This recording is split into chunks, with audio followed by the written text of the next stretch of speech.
Good morning, MacDill Air Force Base. How are we doing today? There we go. I only had to do that one time. That was pretty good. I am Master Sergeant Matthew Orlando. I am the Commandant of the Airman Leadership School. I am Staff Sergeant Langston Anthony from the 6th Security Forces Squadron. Y'all look good today. Sergeant Orlando, why are we here? What is this? What does lift even mean? I'm up here, my feet hurt. What's going on? Man, that is an excellent question. Leaders inspiring for tomorrow is what that is, Anthony. You should know that. Come on now. So what exactly is going to be happening today? That's a great question. We're going to be focusing on some awesome guest speakers. We have 10 world-renowned speakers who's going to be sharing their story. So this is the first event ever at MacDill Air Force Base. So we're going to be focusing on three main things: building resiliency. These guest speakers are going to talk about their trials and tribulations and everything they went through and how they overcame and inspired. We're also going to hear about inspiring innovation, because as you know, we're the world's greatest Air Force. Huh? Yeah, we want to keep that going. We want to continue evolving and making ourselves better and better. And of course, we want to encourage change for the tomorrow. That is what LIFT's about, Anthony. Thank you. Now, I don't feel so bad. I'm up here. I missed breakfast, but I guess I can keep these shoes on a little bit longer. Ladies and gentlemen, please welcome me in introducing our wing commander, Colonel Vogel. She's the host of today's event. Thank you so much, ma'am, and leadership team. Thank you. So our first speaker is our first guest speaker is the co-founder and president of Selah Freedom out of Florida Suncoast. She and her team focus on ending sex trafficking and exploitation of our own local American children. Since their inception in 2011, Selah Freedom has launched 4 nationally renowned programs: that's safe housing, teen prevention, awareness, and outreach. She's been acclaimed as part healer, part businesswoman, all resolve. If Selah Freedom is bringing light into the darkness, as their slogan suggests, Ms. Fisher is the one behind the megawatt. Ladies and gentlemen, please welcome Elizabeth Melendez Fisher.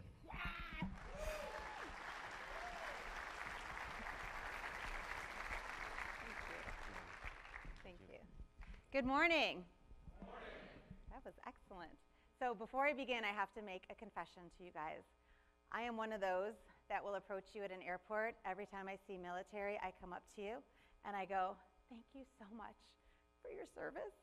And then I cry, and I don't know why I cry. I have my master's in clinical psych, and I always try to think, like, why do you sob every time you say thank you? But here's what I think it is.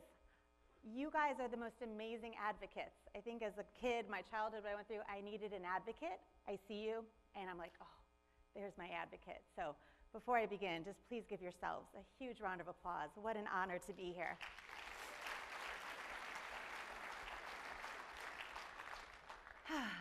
So I'm going to speak to you a little bit about my upside down model of leadership.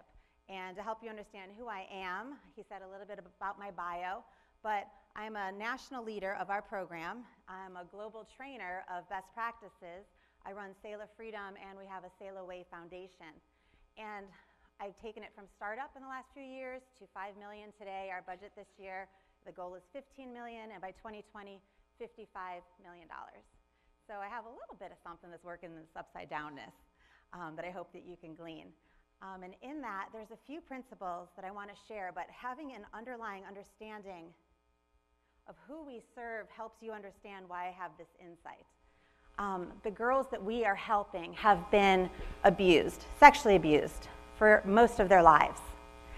And when the point gets too great that they can't keep that secret anymore, something in them breaks and something shifts, and they typically run, and they run away because they think they're running to freedom. They're thinking they're getting away from this.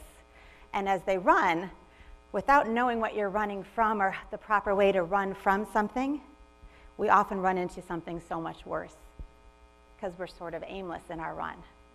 So that's part of the foundation of what I'm going to speak to, because our girls go from that to a predator that ends up trafficking them 15 to 40 times a day for 7 years. So way worse of a situation. So some of the principles that I'm going to speak to, I hope will help you understand if there's anything you're still running from, anything you might be trying to forget, not remember.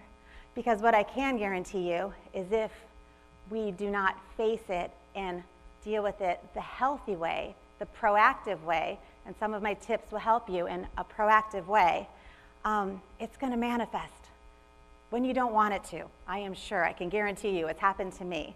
And look at the news and the media today. Everything's coming out. Secrets come out. That's what happens. So in my upside-down leadership model, there's just a few principles I'm going to share with you today. And they're counterintuitive. They're countercultural. People come onto our staff and they're like, okay, they say this is how they operate. Let's see if it's real. Because I came from corporate America. It's very different how we do it because I didn't like working in corporate America. It didn't work for me. So the first one, I like to call it your personal board of directors.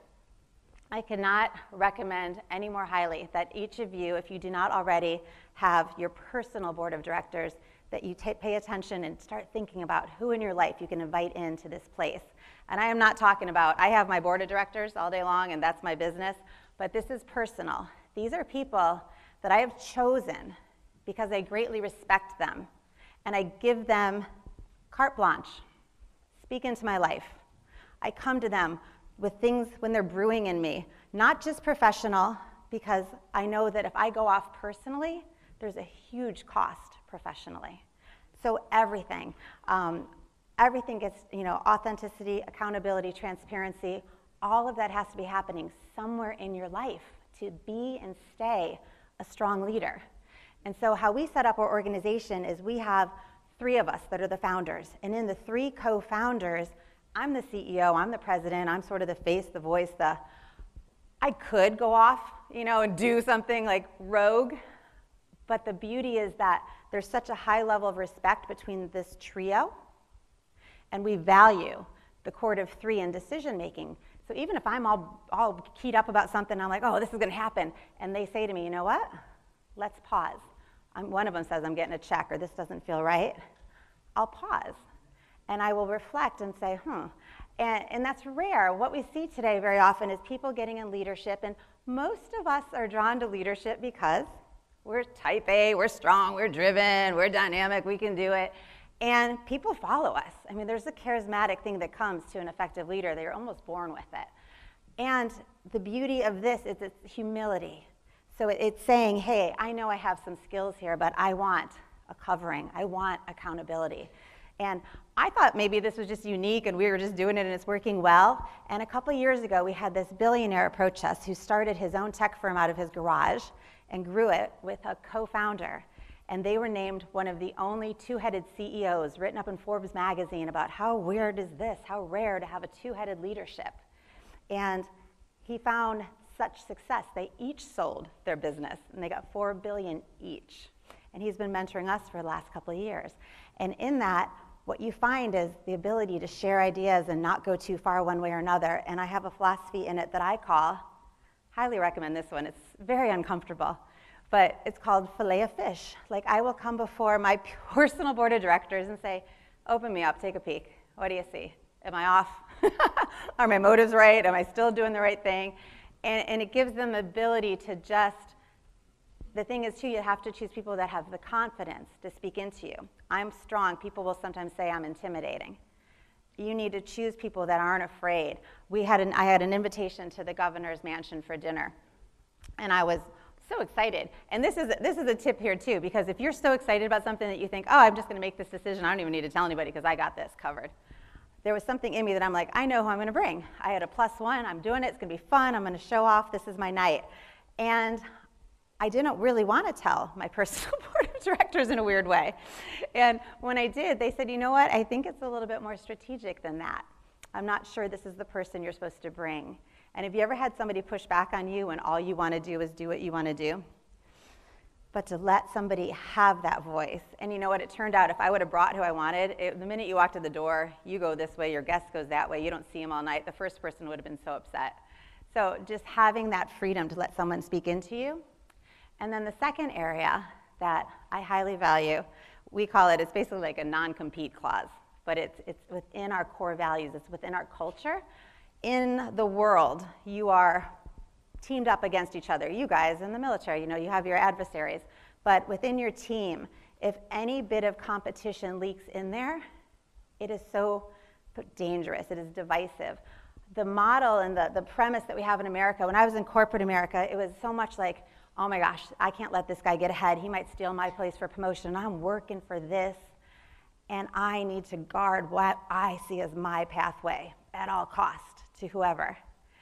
And it doesn't really work that way. What I have found to be true, and again, upside down model of leadership, that's a lie. In reality, who you are, each one of you, you're in this room because you are unique and you are gifted and you were chosen to be on this path. What an honor to be in this room.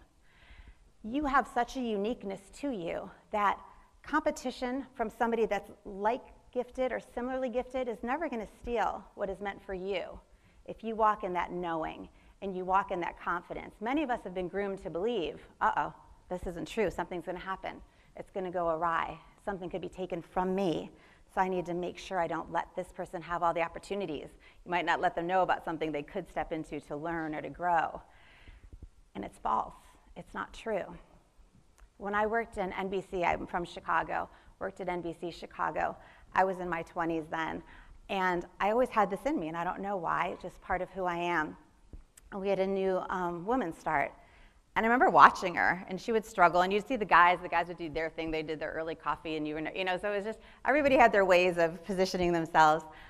And I was watching her struggle, and I remember offering help and giving her tools and tips and this, and she's like, why are you helping me? And this was a smart, attractive woman, right? And she's like, aren't you afraid I'm going to steal your position? Aren't you afraid I'm going to come after what you're doing? And I'm like, no, you can't take anything from me. And what I tell my staff is, you know what? I mean, let me tell you this. What I have at Sail Freedom, I say I have the best looking staff in America. My staff is a bunch of 20-something beautiful young ladies, early 30s. They are all in their passion. They're on fire. They're gorgeous. They're resilient. And you know what? If I was a lesser in my confidence and my knowing of this upside down value, I could feel threatened. Like, oh my gosh, these girls might rise up and the board of directors would be like, you need to move over. But it's not true, because what I tell them is, you at your best all day long. If you look at your wing, I don't know what you guys call each other, but what are you? Your wing guy, Top Gun. If you are talking to Goose and you say, hey, I know, I see something in you. Do you see this? And you have the ability to call out and call people higher to places that they can't even see. So many people were raised in environments where they're not encouraged to dream or to let their thoughts go bigger than maybe this is what we do and this is what we plateau at.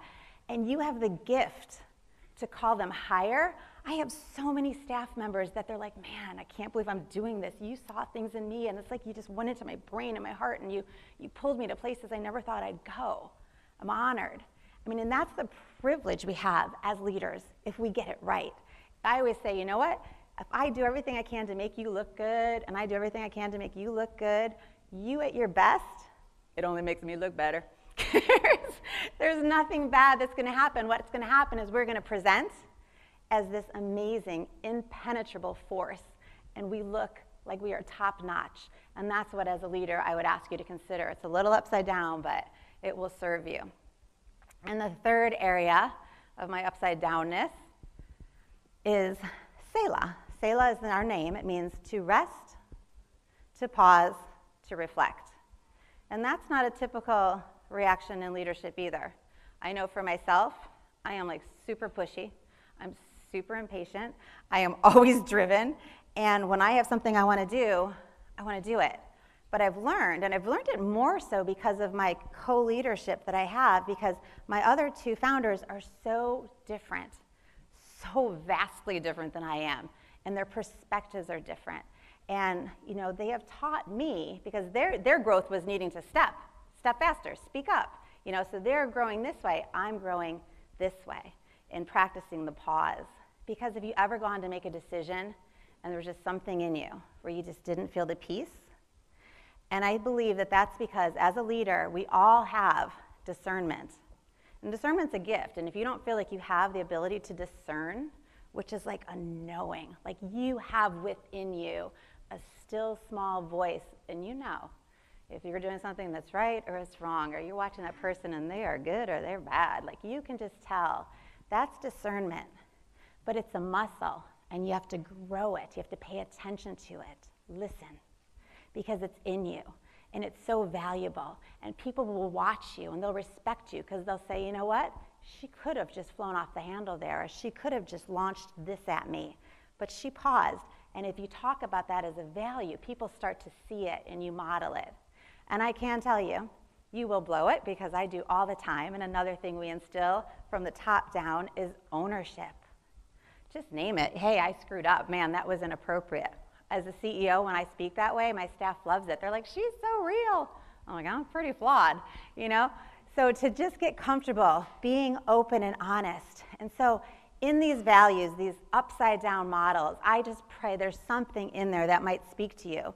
And if you could take a nugget, because ownership, accountability, non-compete, you know, that mentality, authenticity, and that deep, deep level of transparency, we're not operating like that today. You're not seeing a lot of leaders operating with that openness.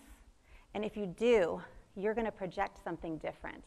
There's going to be something about you that people are going to look at you, and they're not even going to know what it is, but they're going to be drawn. Like, people are always like, I don't know what it is, but I'm just drawn. You'll become more alluring, I like to say. It'll make you alluring. And in that, you stand in confidence. And you're already some of the greatest leaders out there to be in this room. So it'd be my honor if a nugget, something helps elevate your already greatness. And honestly, it has been my greatest honor to be here today. Thank you.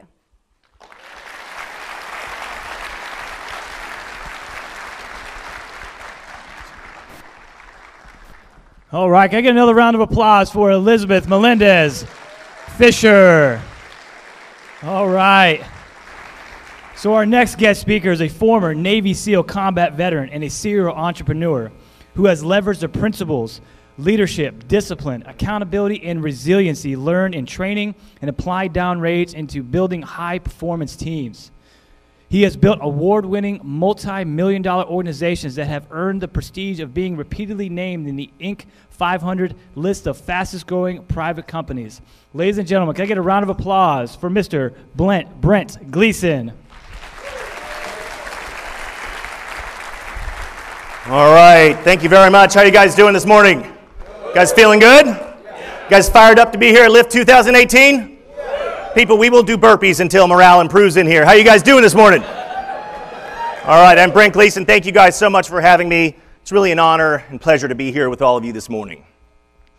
When a SEAL platoon is on patrol in enemy territory or sneaking into an enemy compound, the man in front is the point man. He's taking point, leading his team into what we call VUCA environments. And yes, that's one of the many acronyms we live by in the United States military, and it refers to the volatile, uncertain, complex, and ambiguous environments that we're all a part of today.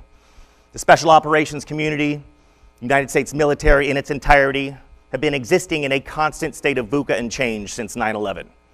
And all of us here essentially train for war, and we fight to win. Readiness and maintaining a relentless focus on that mission narrative is the bedrock of that ability to win. We all, in our own way, run towards the sound of gunfire. We willingly go into harm's way without a second thought about self-preservation, because it's about our brothers and sisters to our left and right, our families back home. It's about each and every one of you. So how have we continued to sustain this fight and fight and defeat a very dangerous and decentralized enemy? It's because of your dedication, your passion, and your perseverance. Our culture of accountability, discipline, and trust fuels our ability to never be out of the fight. And that, my friends, is why we must continue to take point in these conflicts and why we must all always be all in all the time. Being all in all the time is a philosophy we hold dear in the SEAL teams, but it resonates and permeates the entire armed forces. It's about dedication and determination, persistence, giving everything we do, everything we've got, and nothing less. When December of 1999, I first made my decision to be all in. As it sometimes happens in a fit of youthful foolishness and indiscretion, I quit my corporate finance job and joined the United States Navy with a lofty dream of becoming a SEAL. Today is not about me. It's about each and every one of you. How we all have to maintain a focus relentlessly on our mission narrative. How we all have to sometimes, as we say, get comfortable being a little uncomfortable. Or as we say in the SEAL teams, we got a lot of sayings, you got to embrace the suck. We have to continue to embody an elite and winning mindset to build a winning culture. My time of taking the fight to the enemy has come to an end. So I sincerely and humbly thank each and every one of you for your continued service and sacrifice to this great nation. I am truly humbled and honored to be standing before you today. As you know, at some point in all of our careers, we have to learn to get comfortable being uncomfortable. Every single person in this room and watching this presentation has been pushed beyond their comfort zone, pushed beyond their limits from time and time again. But it's about our families, the teammates to our left and right that steady that resolve and ease that discomfort.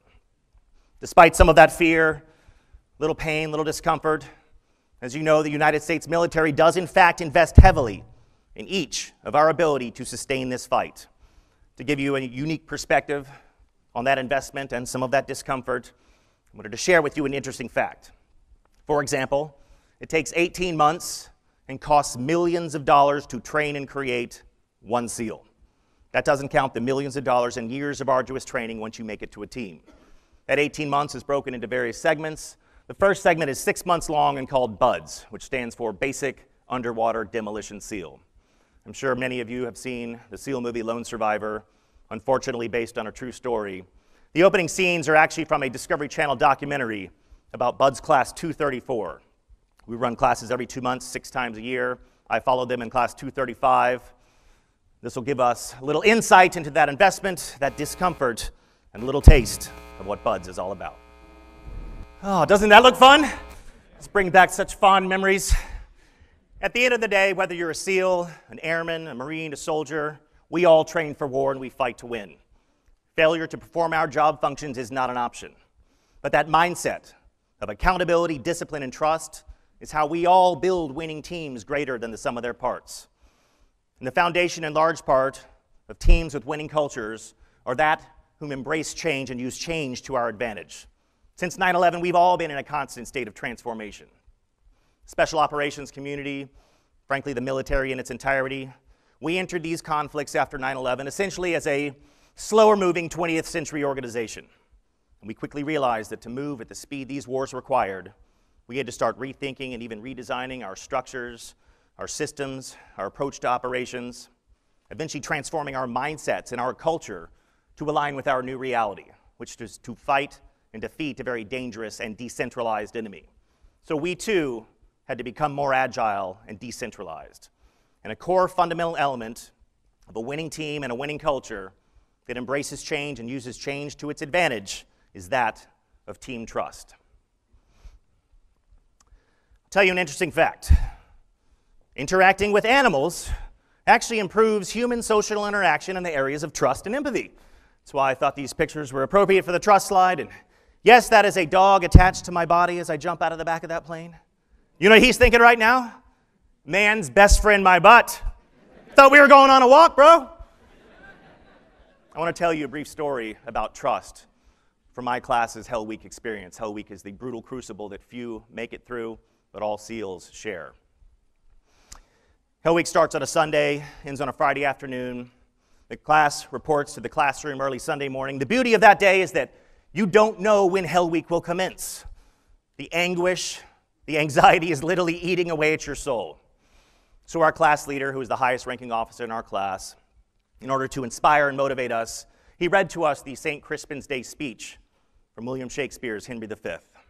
He read aloud that famed line that says, "We few, we happy few, we band of brothers, for he today that sheds his blood with me shall be my brother."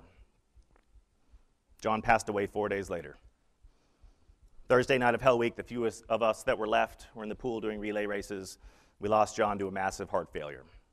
We were assembled in the classroom not long after. The commanding officer of BUDS at the time walks in and addresses the class. And he says, "Gentlemen, listen up. Get used to this feeling that you have right now. This is what it's going to be like in the teams. You will lose teammates. You have to learn to control your emotions, stay focused on the mission, and trust each other as a team no matter what happens." And it was a bit of odd foreshadowing because several months later was 9/11. And that's when we all knew we'd be going to war where trust would be at an absolute premium. In closing, I wanted to share a brief poem with you guys. It's a poem authored by a Chief Tecumseh from the War of 1812. This poem is shared widely amongst the Naval Special Warfare community. The poem is titled Death Song. So live your life so that the fear of death may never enter your heart. Trouble no one about their religion, respect others in their views, and demand that they respect yours. Love your life, perfect your life, beautify all things in your life. Seek to make your life long and of service to your people. Prepare a noble death song for the day you go over the great divide. Show respect to all people, but grovel to none. When you rise in the morning, give thanks for the light, for your life and strength. And if you see no reason for giving thanks, the fault lies within yourself. And when your time comes to die, be not like those whose hearts are filled with the fear of death. So they weep and pray for a little more time to live their lives over again in a different way. Sing your death song and die like a hero going home. Now, even though this poem is titled Death Song, if you listen to those words, it's not about death, is it? It's about life. Living our lives to the fullest extent, creating and seizing every opportunity we have to be better. Not better for our own self-benefit, better for the teammates to our left and right, for the commands that we're a part of, the teams we lead, better for defending this great nation, for our communities, our families, bettering the lives of those around us, and hopefully one day making this world a little bit better place than we found it. So ladies and gentlemen, as you step forth onto your battlefield together as a team, setting and achieving lofty goals, pursuing excellence and innovation in all that you do, and achieving maximum performance, remember these three things. Get comfortable being uncomfortable.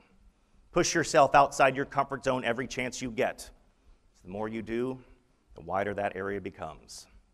Next, remember that as we say in the SEAL teams, and like I said, we've got a lot of sayings, people. The only easy day was yesterday. Our work, our lives are always full of challenges. We simply have to face those challenges head on, controlling what we can and ignoring what we can't. Lastly, my friends, I ask that you be all in all the time. Ask yourself every day, at what level am I willing to participate on this team and in this life? And no matter what challenges and obstacles life throws your way, whether they be here at work, downrange, back home, with your family, spouse, kids, even things like divorce or illness, finances, no matter what it is, not if, but when you get knocked down, get back up every time and never, ever be out of the fight. God bless you guys. God bless the United States of America. Good luck in your journey. Thank you. Thank you so much, Ms. Brinkley-Ston. Thank you. All in, all the time. That's a message in and of itself.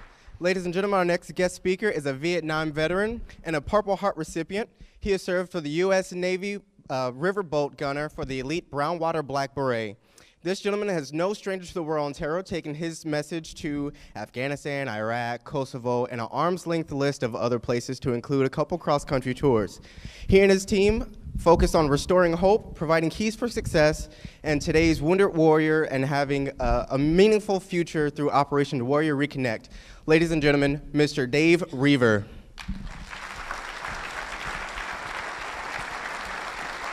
Thank you. Thank you. Thank you, sir. Good morning. I am thrilled to be with you, and I feel like a water pistol at a 4-alarm fire with all these great speakers. It is fun to be with you, and I am here today to tell you thank you and how much it means to me to have the opportunity to say that. It's immense. I am part of the U.S. Navy history. Our first organization, called Brownwater Black Beret, is now morphed into special boat teams.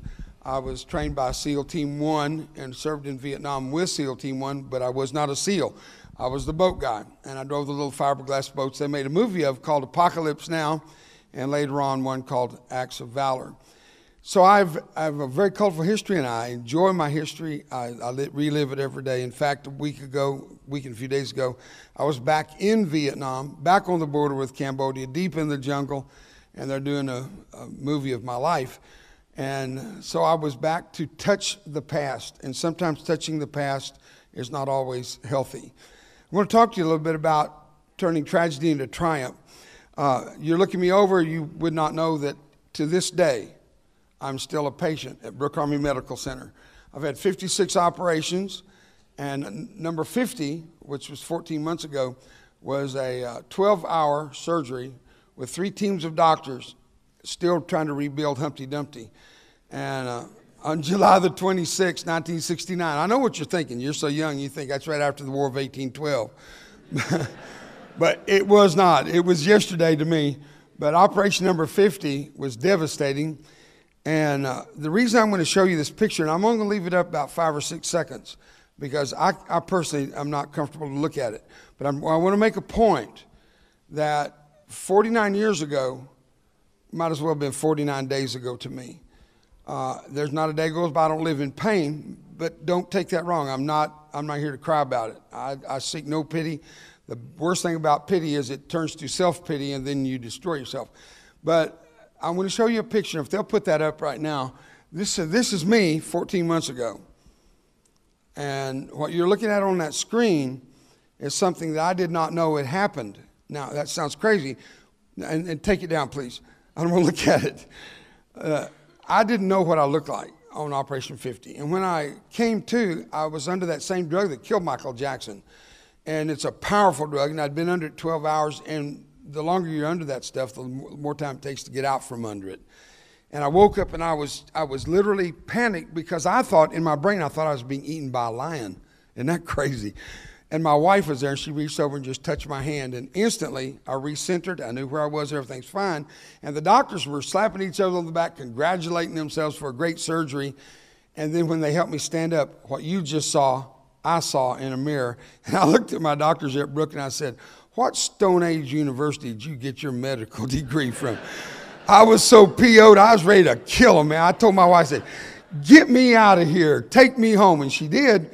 And I got home and I shut the door behind me and I looked at her and I said, nobody comes through that door. No one walks in that door. Not my daughter, not my granddaughters, not my grandsons, not my in-laws. The only person who comes in that door will be my son, and baby, he comes to pick up my cold, dead body off the floor. I thought I would never, ever speak again in public. And I was okay with that to this degree because I've been doing it for 50 years almost. And to say, well, I didn't have a career would be wrong. I've lost my career. I had one. But I wasn't ready to give it up, guys. I wasn't through yet. I'm 71 going on 50. Hollywood says 50 is a new 30. And according to Common Core math, I'm 20 and looking good, man. Yeah. But I was so upset and ticked off about the way I looked. And my phone rang. And today, I have 3 jobs. I work as a contractor for Department of Defense. Number 2, I have my own corporation. I travel and work with that mostly. And thirdly, I work for American Airlines, and I'm spokesman for their Air Power Foundation charity, which includes what's called Snowball Express. And I look down, my phone's ringing. I push answer, and it's on speaker. My wife is standing beside me. And I look down, and it's Jim Palmersheim, who's the executive of that foundation for American Airlines. Hey, Dave, he said, how you doing? I lied right through my teeth. I said, I'm doing great. That's why I got that big crack there. I can lie through my teeth better. I said, I'm doing great. And he said, I got a mission for you. And I panicked. I mean, I felt my blood turn cold because I knew he was going to put me up in front of people. That's what I do, what I'm doing right now. He said, I have 1,600 kids. Every one of their daddies were killed in the global war on terror. And their mamas and those kids are in this meeting. We have 3,000 gathered with their friends, and they want you to speak to them. I said, okay, when and where? My wife looked at me and she said, what about that door? Women. Pff. You can't live with them, and you can't live with them.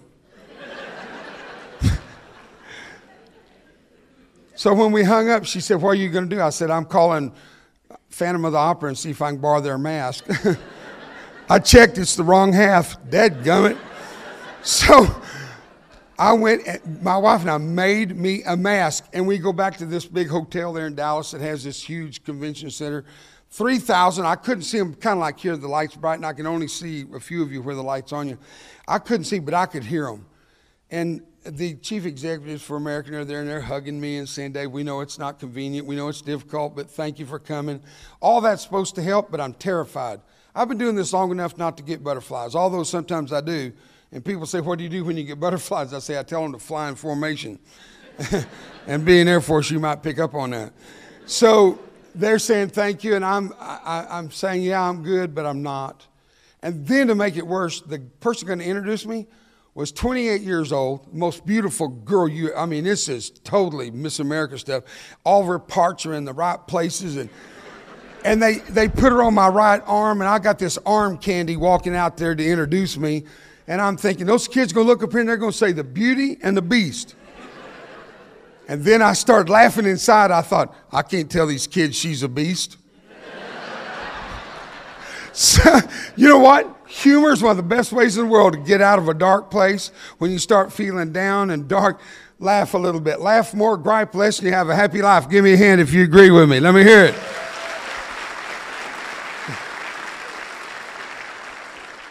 So it all started back on a river in Vietnam, just a few miles from the Cambodian border, in a place nicknamed the Parrot's Beak. And I remember kissing my bride goodbye to go to that war. I said bride, but you need to know the rest of the story. She wasn't my high school sweetheart. She was my junior high school sweetheart. I asked her to marry me when I was 16. She slapped me. She said, I'm only 13 years old. I said, but you have the body of a 14-year-old. She slapped me again. We had a rough start. She said, if you love me, you'll wait for me. And I waited for her. She graduated, and we got married. And I looked at her that day. I went to Vietnam, and she said, are you coming back? And I can still taste the salt of her tears on my lips. I said, I'll be back without a scar. I knew when I said it, I made a promise I couldn't keep. We had among the highest KIA per capita in the entire war. We were a tiny group, but we were so vulnerable on those boats. No place to hide, no place to run. I remember running 8 and 10 miles a day training there at Coronado. And if you've never seen a fat man run, it's totally awesome. I was still jiggling 15 minutes after we were through running. Then I lost the weight and I started toning up and was good to go. But I wasn't good to go whenever I kissed her goodbye. And I was so proud of myself because I didn't come to tears. You know what I'm saying? Big boys don't cry. But the big boy pants came off when she called my name, Davy. And I turned around and I said, what? She said, are you coming back? And I said, I'll be back without a scar. Why did I say that? I could have just said, I'll be back. Then I could be governor of California. So I go to war. I make it 8 months. I take 2 injuries on the 23rd of July, then the second one in the same place. 2 days later, they kept me off the river for 2 days to recover from some shrapnel in my right eye. And on the third day, I go back to the same place for intelligence reports. And bingo, man, I'm hit. I can't even begin to tell you what it meant. I thought I was hit by a B-40 anti-tank rocket propelled grenade. It was months later in the hospital when I was conscious. They told me, you were hit by a sniper. And I said, a sniper can't do this to me. The sniper's bullet that was aimed for my head apparently hit my right hand, which was holding a white phosphorus grenade 1 second from delivery. And you guys know what phosphorus is. White phosphorus will burn in water. I've been told it burns at 5,000 degrees Fahrenheit. When it blew, my face came off. I looked down, I could see my heart beating. My face is on my boots, skin dripping. My left thumb was blown off. That really bothered me. I can't hitchhike in England. It's the left thumb. I tried and they thought I was shaking my fist at them. I tried a different finger. They tried to run over me. So don't do that. But I looked at it and my right hand was severed right in half. These fingers don't work, but they make a good mic stand. So you got to go with what you got to go with. Whatever life hands you, take it and run with it. I'm not going to make point-by-point illustration of what I'm trying to say. You're smart enough to pick it out in what I'm saying. And take these things that hit you, because resiliency is that capacity to bounce back. And I'm trying to tell you that in a personal story, but I'm counting on you to pick it out to make it personal to your life. You got to come back strong. You never, never settle. Don't ever settle. Be the extra in the ordinary. Be the ab in the normal. Be the super in the natural. Be the 10% above the 100%. Everything you do, do it with all of your heart, not part of your heart. Don't give up. Stay in the battle. And I'm not emotional. I'm allergic to this carpet up here.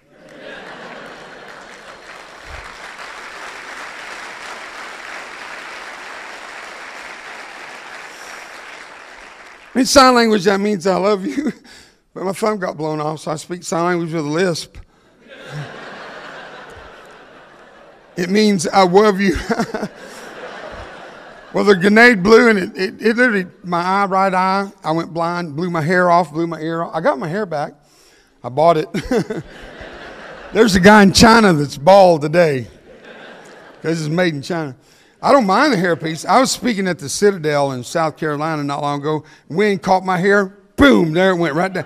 I'm chasing it across the parking lot. That's embarrassing. A dog shot by me and got my hair. And the 4-star general from the Air Force, he's down on his knee. He's laughing so hard. I'm embarrassed. I don't mind. My ear's wonderful. It fell off when I was speaking one night in Jamaica. I used to travel with Dr. Billy Graham for 9 years, and I'd speak these huge audiences. One night I'm speaking to 10,000 Jamaicans, and suddenly they all do the same thing at the same time. Cover their mouth, sucking air like a Hoover, pointing at me, not blinking. I check my fly, man. I know something's wrong, right? I look around, my ear had fallen off. It was laying on my shoulder. I picked it up, dried the sweat, stuck it back on. They thought it was a miracle, and they all got saved. How about that?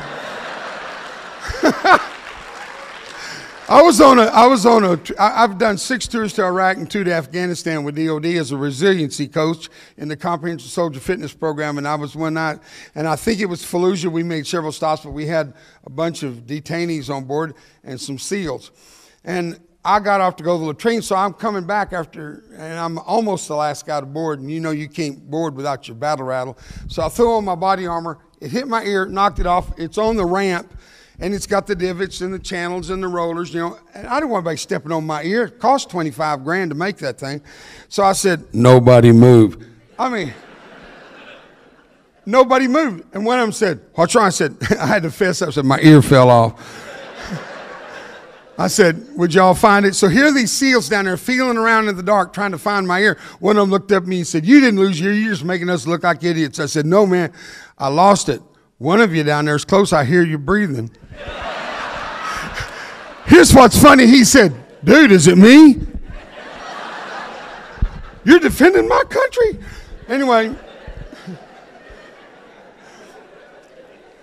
That day when that helicopter landed to pick me up, it's called a dust off, as you know. They landed and they rolled me over. The water did not extinguish the fire. Whenever the grenade blew, I jumped off the bow of the boat into the water. My skin was everywhere. I told everybody I was beside myself. I needed to pull myself together. I swam across the river. The helicopter landed. And forgive me for talking fast. I want to get it all said before my time's up. They rolled me on the stretcher. I was still burning. They picked up the stretcher running. It caught fire, ripped open. I fell through on my head. It was just one of those days. Nothing worked out right. They got me in the helicopter, and the medic thinks I'm dead. He's actually filling out paperwork, I guess, about being killed in action. Under the blanket, I am now having all the shock wear off and all the pains coming on. From my waist up, I'm stripped to skin, 50% third degree. And I yelled, medic! He almost jumped out of that helicopter, scared him so bad. I think the pilot lost control because we're dropping like a rock, and I thought, good Lord, we're going to crash, and I'll be the only survivor. They got me to Saigon and then to Japan. I did something very wrong. I asked for a mirror, and they did something very wrong. They brought one. And they held it over my face, and with my good eye, I looked up at it, and I thought, she'll never love me. I'm a freak and a monster. No teenage girl's going to love me.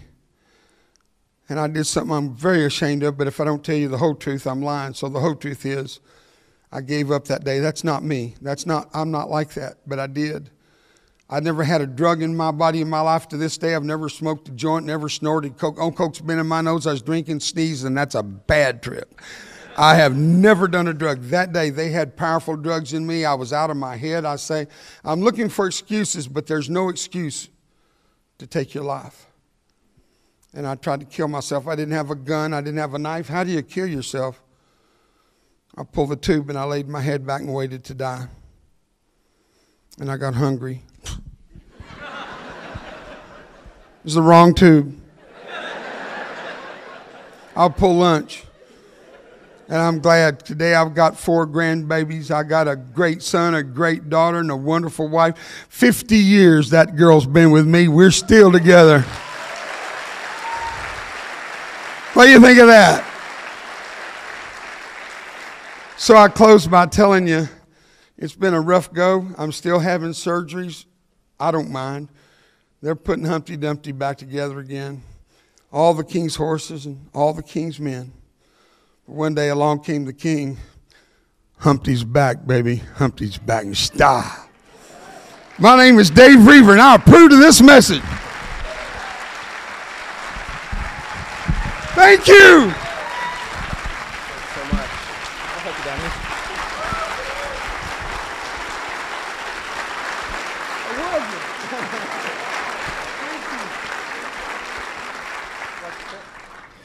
How about that, MacDill? It's pretty good so far, right? Whoa. All right. This has been exciting, some things. So I just want to take just 1 second of your time. It made me think about the guest speaker so far. And this is something I share with my ALS class. On the first day I get there and I have them write this word. And that word is a 4-letter word. It's called can't. And I have them look at it and I say, this is the last time in your life you will use that word can't. Because the moment you say can't, won't, you're not going to accomplish anything. So something to think about when you're out there and you're going through these trials and tribulations is you can do it and you can overcome a lot of things. So with that being said, we're going to take our first break. It is, look at my little handy-dandy watch here. It is, what is it, 10:55? 10:55. Let's be back in our seats at 11:05. So, oh, sorry, 10:05. I'm getting a little ahead of myself. So please be back in your seats at 10:05. Utilize the latrine, get some water. By all means, talk with the guest speakers, and we will see you in 10 minutes. Do you need guides, mentors, and coaches? 3 years ago, 21 of us descend into the Rocky Mountains. Our goal was to get to the top of the most difficult, non-technical climb in America, Long's Peak. Some of you probably hiked that mountain. There's all of us there, the 21 are ages 18 to 58. We're just regular folks, you know, blue collar, white collar, no collar. We're accountants, lawyers, doctors, business owners, and students. A good mix. So that day, the goal was to be heroes as we defined it. You know, we, in our lives, something hiking a mountain like that is heroic, right? That's as high as we can go. You guys get to experience that to some degree every day. And as we defined it, it was becoming someone you admire for an outstanding achievement, you know, engaging courage and humility. So that was the goal, get to the top of the mountain. 55 degrees, slightly overcast, no rain in sight, except there were 70-mile-an-hour winds on the mountain. In some places, 90 miles an hour. That's Cat 2, Category 2 in a hurricane. It was dangerous. A lot of people outside of our group said, we're not even going to go out. But hey, we've hiked mountains like this before. What could go wrong? We head out. We get to a place called Keyhole. See if we've got a photo there. Hey, there we go. Tools are helpful. Thank you.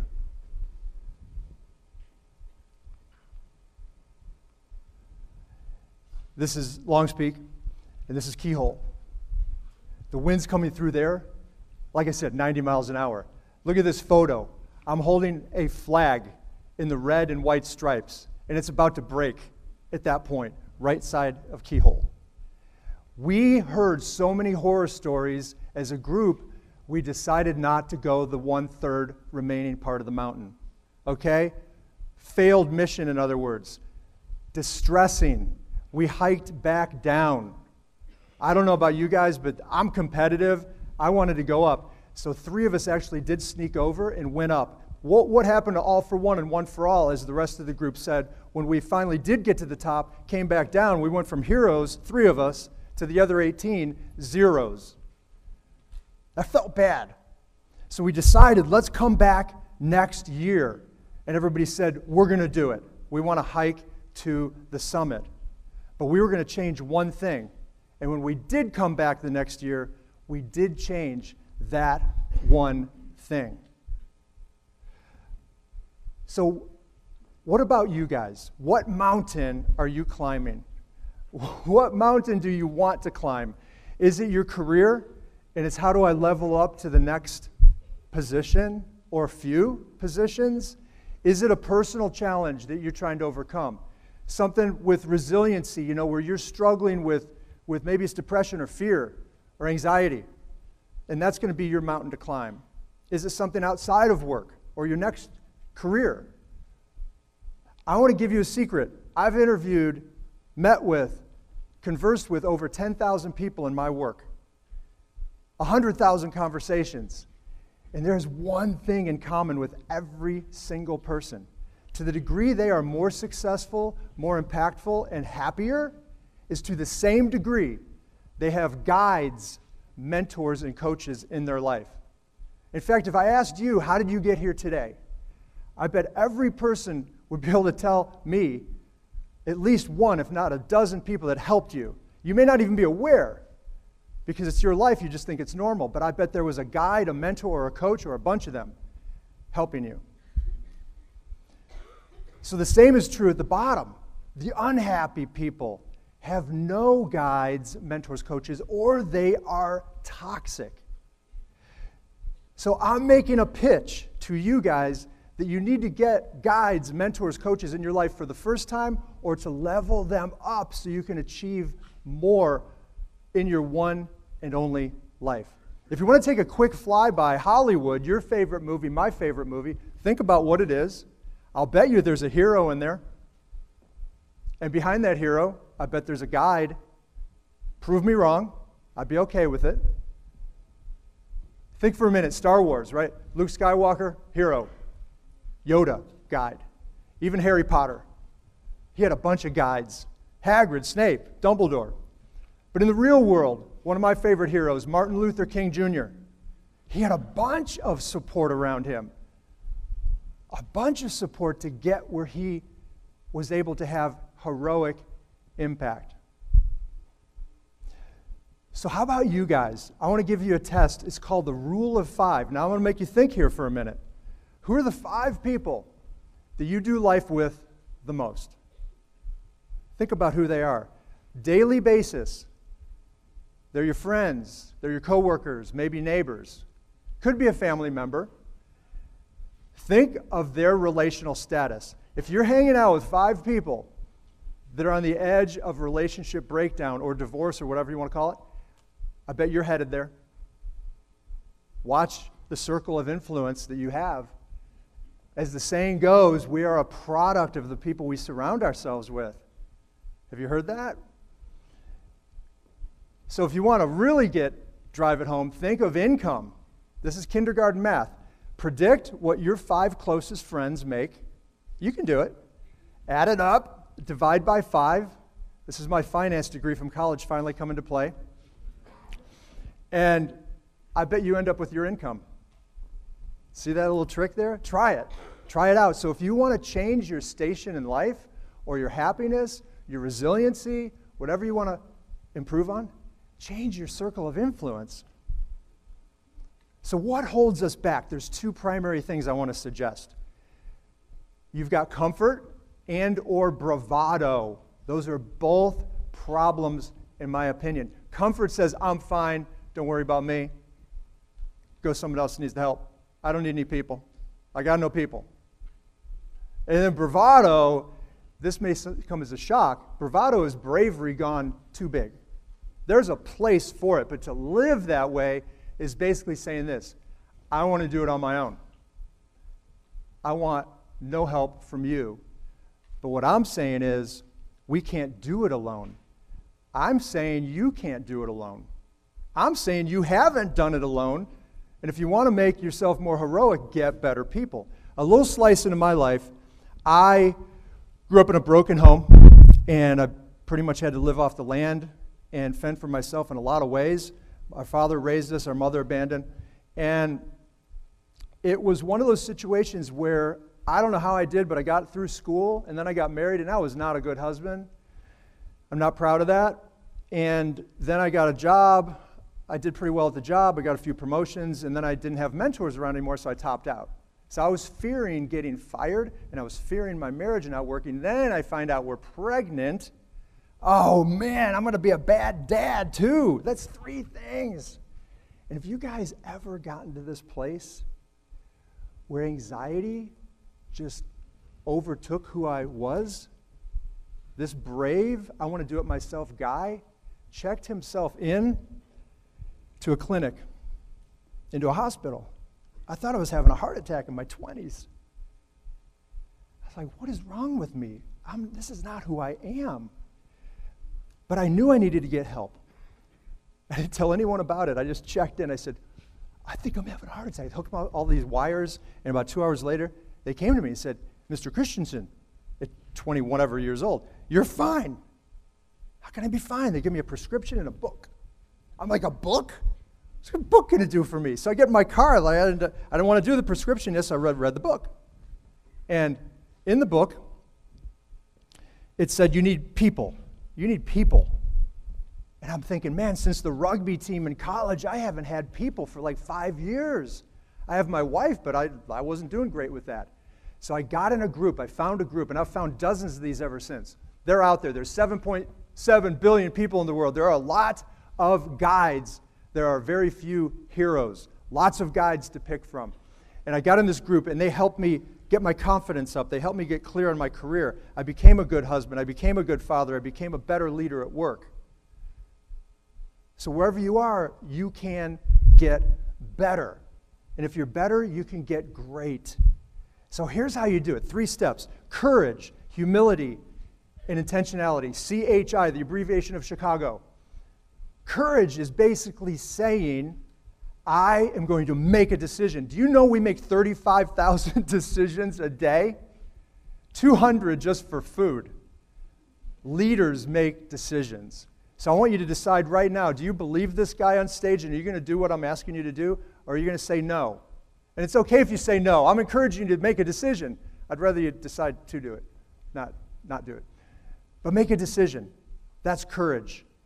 Humility is saying, I am going to open myself up. It's going to be okay, and I'm coachable. I will learn. I will get a personal board of directors around me. I will get mentors around me. And at some point, maybe I'll go be that for someone else. So I want to give you this. The third step is intentionality. This is the most important one, right? Everything is about being intentional. And if you're intentional about everything, you're intentional about nothing, right? The word priority is singular, not plural. Think about that. Intentionality is being deliberate. Be wildly intentional. I want to give you 3 D tips on that. Letter D. First is develop a dream team list. 5 people. You can create 50, but I want to encourage you to make a list of 5 people. Write them down. These are people. The second D, dial or direct message. I'm going to get in touch with them. Hey, I've admired you from a distance. I'd love to grab a conversation with you. Okay.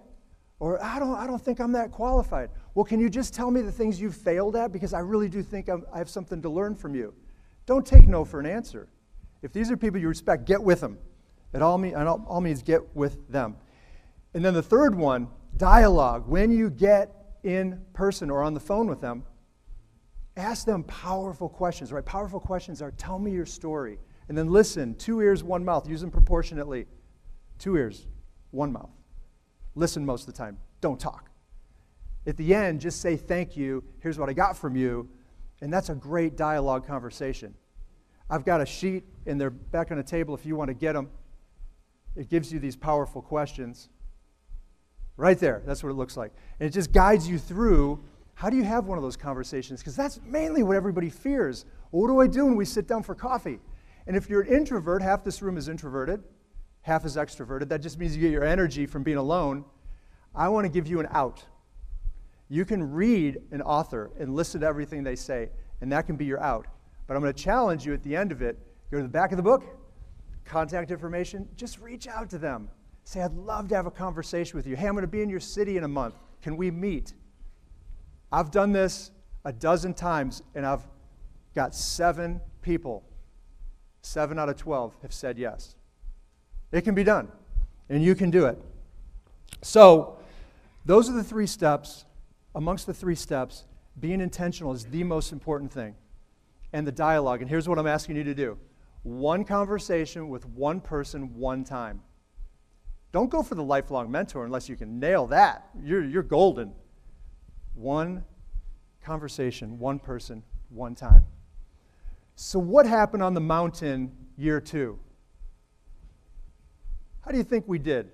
And what's the one thing we did different? We put guides in our group that we didn't have the year before. We just kind of randomly went up the mountain because we've done it in the past and it worked. Well, this mountain was technical and it was difficult and it was strenuous. These are some of the cliffs. And this is what I was scared of. And I was kind of excited the first year when we decided to go down and not go to this part. Because you fall over here, you better hope you have life insurance. And we had 3 groups, and this was the final ascent. I was in the back group because I said, hey, I'm going to support. I made it up the year before, and we shouldn't have gone up, and I felt bad, so I'm going to go in the back, and I'm going to do what I can here. And if somebody needs to go down, as hard as that will be for me not to go up again, I will go back down with them. And, humility, right? At least you try your best. And this was the final ascent. Looks kind of steep, huh? But I tell you what, we pushed, we encouraged, we coached, we mentored these guys, we supported, and we got there. This was the picture on the right from the top. Everybody kind of got discombobulated, so we didn't get a whole group shot because some people were really fast and other people were slow. This group at the end, we basically started in the dark and we ended in the dark. But my point is how much more successful we were with the guides, the mentors, the coaches. We leveled up. So in closing, I want to encourage you guys to do one of 2 things. You can do nothing. And again, I support that decision. But you need to know, what do you gain to risk or lose? Bottom line, if you change nothing, then nothing changes. You know that. But if you accept this challenge, I guarantee you, you will level up your degree of happiness, impact, success in your adventure, your journey, and your life. Thank you. Thank you, Mr. Christensen. Thank you. Thank you. How about that? Overcoming mountains, getting out of your comfort zone. Man, A1, A1. The next speaker you'll see is the former executive vice president of the operations for the Walt Disney World Resorts. As a senior operation executive for 10 years, he led a team of over 40,000 cast members, was responsible for 20 resorts, 4 theme parks, 2 water parks, a shopping center, an entertainment village, and the ESPN Sports Recreation Complex. I think I'm doing pretty good if I send an email out before 8 o'clock. Lastly, he was appointed by Governor Bush in 2005 as the chairman of the board for the Governor's Commission on Volunteerism and Public Service for the state of Florida. Ladies and gentlemen, Lee Cockrell. Okay, thank you. Thank you. Thanks very much. Morning, everyone. It's good to be here. Has everybody been to Disney? Yeah. If you love your children, you'll take them every year. Anyway, so we're talking about resiliency, and I'll just tell you a little bit about myself so you know where I come from. I wasn't born the executive vice president of operations Disney World. I was born on a little farm in Oklahoma. Any Oklahomans in here? 1 or 2? Okay. And I was telling everybody we didn't even have indoor plumbing. And my brother didn't know we were unhappy till we went to somebody's house that had it. And then we decided that was a pretty good deal. My mother was married 5 times. She was busy. And I've been adopted twice. I got my name Cockrell when I was 16 by husband number 4. I started numbering them, so I had to have a system to keep track of what I was talking about. And he happened to have money. My mother started making better choices. And so I got to go to college, and I went to Oklahoma State University for 2 years, but forgot to go to class. So I dropped out, went in the Army in 1964. When I got out of the Army, I went to Washington, D.C. with a fellow I met in the Army, and I got a job as a banquet waiter at the Washington Hilton. That's where John Hinckley shot President Reagan back in the late 80s. And I had a good career there. I finally got in a management training program because I have 2 things going for me. I have a good attitude. When you don't have a college degree out in the civilian world, you need to have a good attitude so people give you a chance. And the second thing, I'm really disciplined. I'm very organized. I'm going to talk to you a little bit about time management this morning, how to organize yourself better, how to think about doing what you're supposed to do, keep your promises, be reliable, be credible, all those things that really matter in life. And so time management. you think about this, where you spend your time. I bet every one of you should sit and think about where you spend your time, where you don't spend it, where you should spend it, and ask yourself why you're not spending it where you should be spending it. You know, money comes and goes, time only goes, and life is short, let me tell you. My wife and I will be married in August 3rd, 50 years, and I'm doing well. Yeah. I'm doing well because she said she's going to stay. So if y'all haven't checked lately, you might want to check in with your mate and see if she's going to stay. And I've gotten better, too. She told me recently I don't aggravate her anymore. And she said, why, Lee? What happened? I said, because I decided to let it go. After I heard that song in Frozen, Let It Go. She said, why are you always humming that song, Let It Go? I said, that's you don't need to know where I let it, let it go. And married a long time. We've moved 11 times in my career. My wife's father was in the Navy for 32 years. She moved 12 times with him. So she's moved 23 years, and I married a saint. And so when I think about where you spend your time, I will tell you, the first thing happens is we got these. Anybody got one of these? The beginning of the end. Good way to waste time. Or use it as a tool to save time and to do right things. And it's good for everything. The one thing it's not very good for, I use it for everything except planning my day and planning what I'm going to work on today, this week, this month. And I always ask people, is anybody in here old enough to remember paper? This is paper for you young people. And learn to write things down. I do my planning in here every day. I've had this in my pocket for 35 years. I've taught time management all over the world to hundreds of thousands of people. And I can guarantee you, if you go back and think deeply about how you plan your day, how you do things, what you think about, what you don't think about, you'll get big results. And since I can't give you the whole time management course this morning, I thought, well, 15 minutes, I might as well give a short time management course. And that course is, get yourself a planner. When you wake up every day, think about yesterday first. Think about what you didn't do as well as you should have, what you could have done better, that person who reports to you that you had a conversation with and you didn't tell them the 2 hard things you should have said when you had them in there. How many of you on the way home think of things you wish you'd have done better or hadn't said or said? I mean, we all do. We're busy. I will tell you, fix yesterday right away. Go through your day mentally, what I did yesterday, because it's called reflection, and when you do it, the next time it comes up, you will do it better because your brain will say, hey, we've done this before. Let's do it right this time. Most people don't reflect. They don't think about it. They keep making the same mistakes over and over and over and over. So fix yesterday first. Second thing you do is think about the responsibilities each one of you signed up for in your life. And it's a long list. It's not just in the military, your job, and your family. And to really think about each one of those. Like, how many of you are married or have a partner? Let me tell you, think about that person first. Anything you need to do for them today, this week, this month, anything, write it down.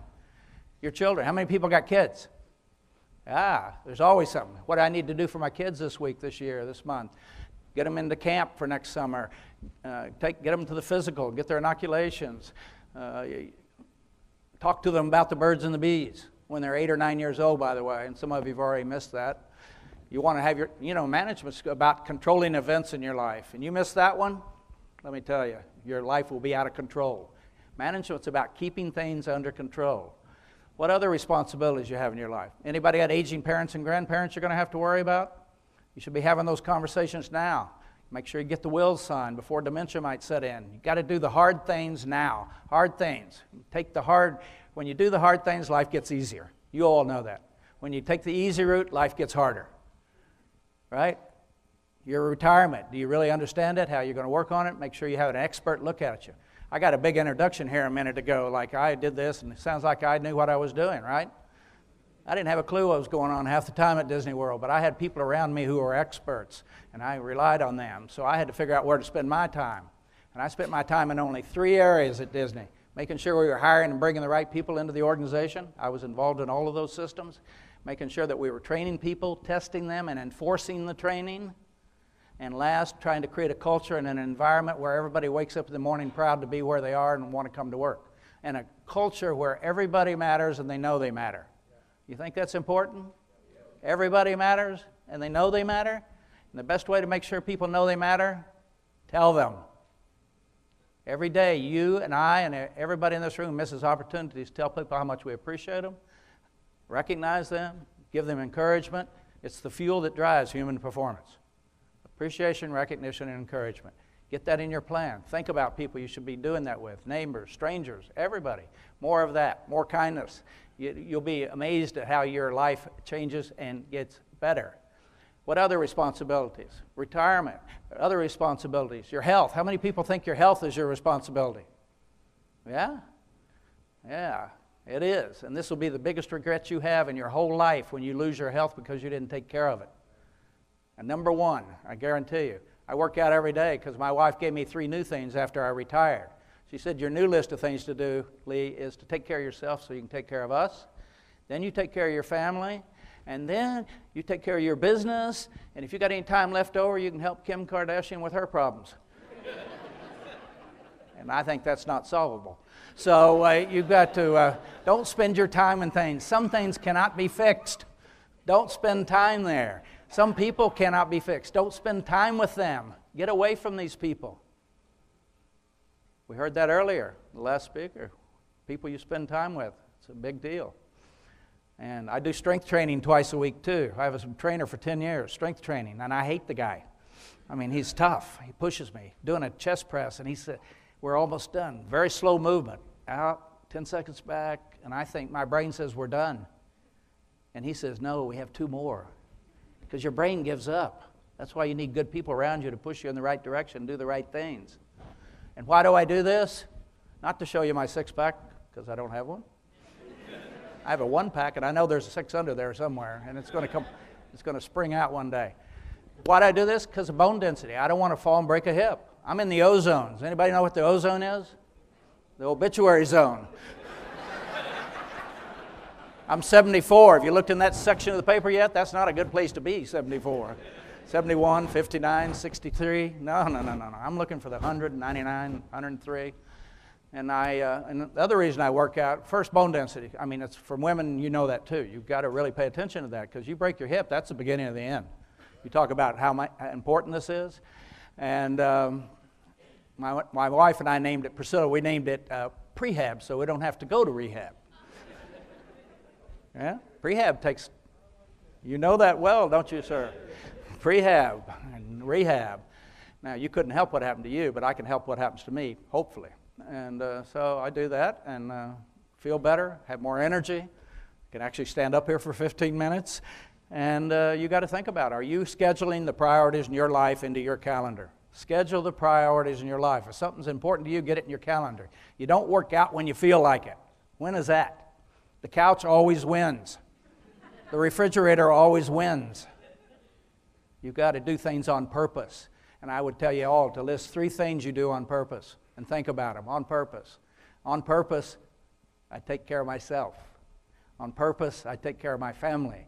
On purpose, I take care of my business. I'm available for my clients anytime. I answer my phone. Everybody's got a phone in America and nobody answers it.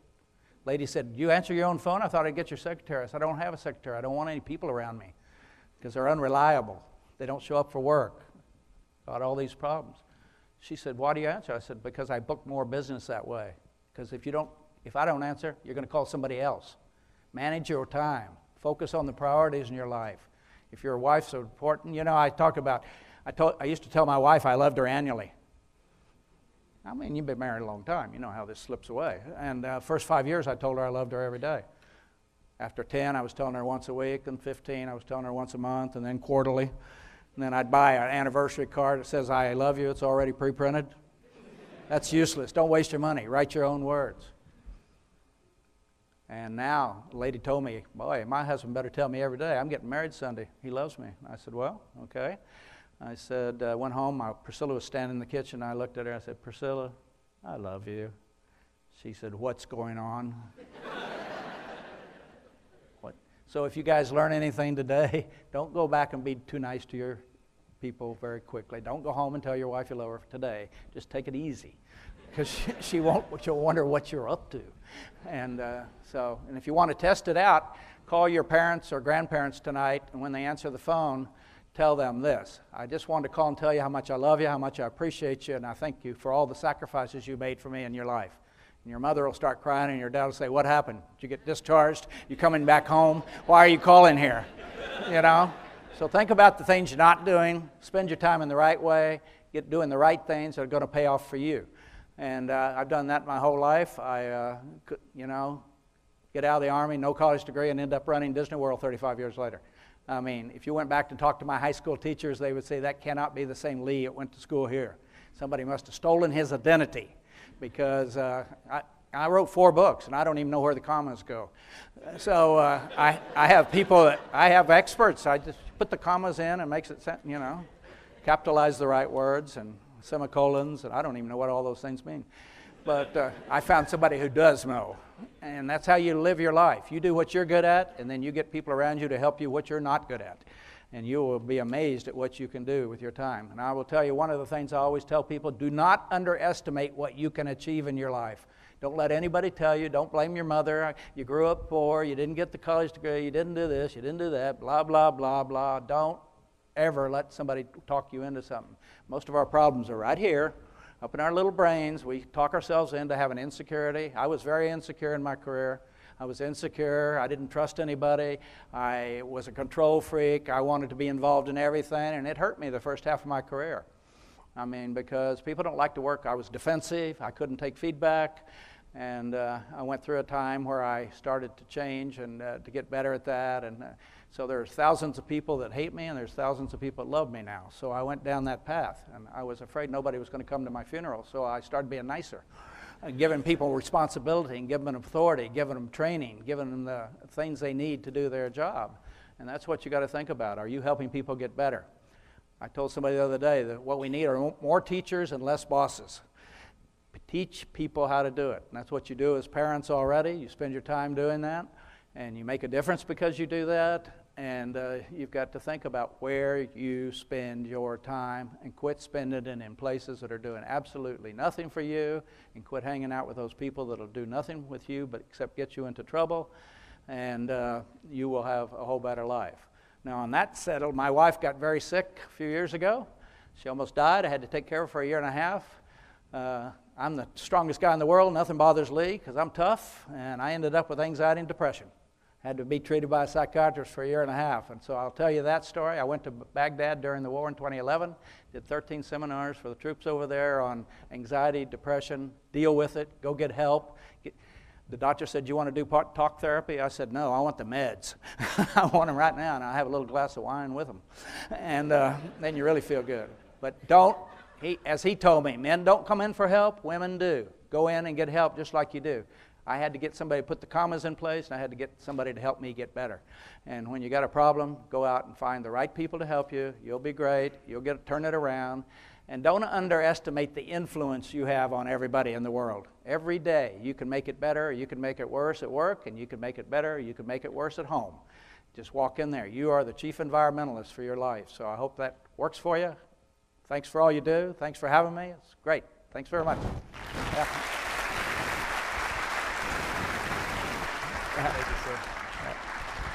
Okay. All right. Microphone. Thank you. So our next guest speaker developed a friendship with a wounded Marine back in 2004, and this friendship led to an epiphany of changing her life forever.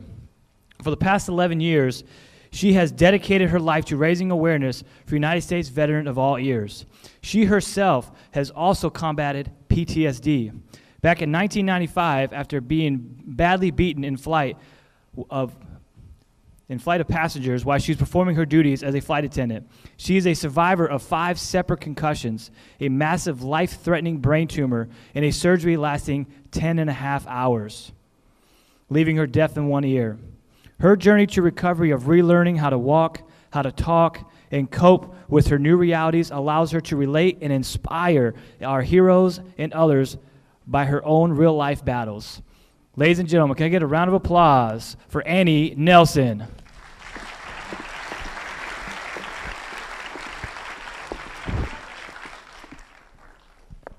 Hey everybody, how are you? My story is totally different than the previous amazing people that you heard, so hopefully you can give me a little 15 minutes and we'll go from there. When everybody hears Annie Nelson, then they hear a founder of the American Soldier Network. They automatically think that I had a relationship with, or I have a family member serving, or I was involved in the military or something like that, and it could not be more far from the truth. And when I was a kid, I'm an only child born in Minnesota, so any Minnesota folks out here, go Vikings. I know the Broncos are the front row, but my family was always very patriotic. My mom had 2 brothers who served, but they were in the Korean conflict and never spoke about their service. They were both in the Army, my uncles. One played football and one was a cook, and so I never really knew much about their service. My grandfather, who was from Norway, born in Norway and served for the U.S. Army on the beaches of Normandy, actually, was deceased before I was born, so I didn't know my grandpa either. My dad, believe it or not, was drafted, but my dad was 6'9" and was too tall to serve, so he wasn't ever able to serve. So growing up in a patriotic family and still not having the connection to anyone in your community was a little bit of a stretch for me when I actually made this transition back in 2004. But I remember after living through a lot of different things, I was always involved in philanthropy. My mom was always in it, my dad was always in it, and so I was always growing up through a philanthropic home. Never in a million years did I have a desire or think that I would start a nonprofit. That just wasn't in me. And as he said, I was a flight attendant in the 90s. I flew and on December 30th of 1994. Of course, that was close to New Year's Eve. We had a little incident on a plane, and I was beat up by passengers and they broke my back. That turned into a year of new discovery and new learning and new healing, and it also turned into what I learned about invisible wounds. Back then it was called post-traumatic stress syndrome, and I knew, even though I'm a blonde, I was an educated blonde, that I didn't have a syndrome. There was nothing, I wasn't born with it, it just happened and there was stuff going on. So through that journey, I became speaking and advocating to get rid of the S. It was just PTS. It happens to civilians, it happens to military families, it happens to a lot of people, and most people don't recognize it, nor do they do anything about it. We got rid of the S, and now we got stuck with the D. So we're trying to get rid of the D, but honestly, they only use those terms for insurance purposes and diagnoses purposes. It's not a disorder, it's not a life sentence. It happens, and you need to learn how to recognize it, you need to learn how to find your ways out of it, and you need to know that it is not a life sentence. So going through the 90s and into 2000, that was pretty much my journey. I was doing event planning, I was speaking for the PTS stuff, I was still working on my own healing and trying to do it the smart way and not the easy way, but a lot of times when you find your ways and it's a very individual way, you have to choose your path and you have to stick to it and you have to put the work in. Nothing in life that's good is gonna happen without the work that it takes to make it happen. So then I had a little nonprofit that I started, but it was not a nonprofit to make money, it was to give time, and we were called Angels Within. And what we initially did was we gave time to children in hospitals that were suffering because their mom and dad were there, or it's a long-term illness when you have a kid in the hospital, and a lot of times they don't get a break. So my friends and I had Angels Within, and we would just go give time. We would give it at children's hospitals, we would give mom and dad a break, we would play with the kids, we would read, and we would also go to senior citizens' homes and visit the seniors that have been put there and not visited by their families, because those were 2 of my passions at the time. Fast forward, 9/11 happens. And I wanted to do something for the veteran and military community, but I didn't know how, and I didn't even have the clue on how to get started. But I remembered my grandpa had written a postcard to my grandma from when he was serving on the beaches of Normandy, and I thought, I could pen pal. I could do that. I was at a family reunion back in Illinois, and one of my cousins that's, gosh, probably 4th or 5th down the line, was dating a young Marine that was getting ready to deploy. I am in California, right by Camp Pendleton, and ironically, he was in Camp Pendleton. So I got he and 2 of his buddies, and they became my first 3 pen pals. We would write, and this is 2004, we would write back and forth as we could, because back then we didn't have Facebook, we didn't have Instant Messenger, we didn't have Snapchat, none of that. We had AOL Instant Messenger, and we had a pen and paper. And so I would learn how to set my alarm to Iraq time when they were deployed, and when they were at a FOB and could get on AOL Instant Messenger, we would communicate that way. If they couldn't, it was the good old-fashioned pen and paper. And this became like fascinating to all my friends and family because they saw the journey and the connection that I had with these 3 young Marines. Then it became packages, and the packages became bigger, and my friends, my family, my church, everybody wanted to chip in and start sending stuff, and they called them my 3. So this kept going on, and they were my extracurricular activity, and I don't have any children, so I used to call them my boys, and the story went on, and then in December of 2004, December 22nd to be specific, 2 of them, Jesse and Tyler, were sitting in a caravan of 5 trucks going through Iraq, and they were hit by a suicide bomber. Now, I was under the impression, and through miscommunications, I was told that they were hit, but I didn't know how to deal with that. And so I tried to reach out some more and find out more. I knew that Tyler was in Germany in really bad shape, and I was told Jesse didn't make it. So now my whole extracurricular activity and energy had been focused on these guys, and I didn't know how to lose someone because I've never met him in person. It was only letters, but to me it was a big deal, and I didn't know really how to process that. And if you go to the Hallmark store and you try to find a sympathy card for somebody that you've never met to be able to send it to his parents, there's nothing there. So what I decided to do to help me and what I thought would be good for him was I would box up all my letters and everything that I had from him, and I would send his parents a thank you letter. Thank you for their service, thank you for their family service, and show them what a great young man they had and what the friendship we developed over the old-fashioned pen pal way. Never did I mention anything about what I had learned. I didn't want to go down a negative path because they'd never met me, and that was, to me, too intrusive. So then we kept going, and we had Christmas in 2004, and I'd never heard anything back, and kept focusing on Ty, who was in Germany, and sending him what I could. And then about 2 weeks into 2005, my cell phone rings. And it's a woman's voice, and she says, Annie, this is Jesse's mom. And as you can tell, I'm just so shy, introverted, and quiet. I got really excited, and I went from 0 to 60 really quick, and I'm like, oh my gosh, hi, how are you? And I'm rattling, and she said, I'm at Brooke Army Medical Center. Jesse survived that blast. He's facing double amputation, he's burnt over 80% of his body, and he's asking for his pen pal, will you come? Now, exhale. I've never been in a military hospital. I've never been in a VA. So it was like, holy smokes. Next thing I know, a support group from the Marine Corps is flying me to Brooke Army Medical Center in San Antonio, Texas. I remember going down the escalator in that elevator like it was yesterday. My first interaction was there's an Army guy in combat clothes waiting for me with little name, and I'm on my way to Brooke. Stayed at the Fisher House. So for any of you that have never been there, Brooke Army Medical Center is an amazing facility in San Antonio. And the Fisher House was smaller then, but like when I was there, Denzel came in, did his big hoopla, and built another big house, and he's the amazing, amazing human being. And I met and walked into a life that I had no clue about. I am meeting men and women who serve that I had never interacted with.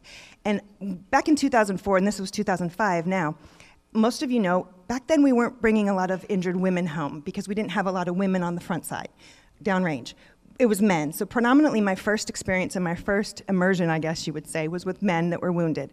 And when I met these men, young men, pretty much all of them were young, 25 and under, it was an experience that transformed me. And I knew when I got there that it was going to be emotional because it was going to be graphic and it was going to be things that I didn't understand. And back then, Brooke was an Army facility, which it still is. But they didn't have representation in force from the other branches. And now I'm there with the Marine Corps family.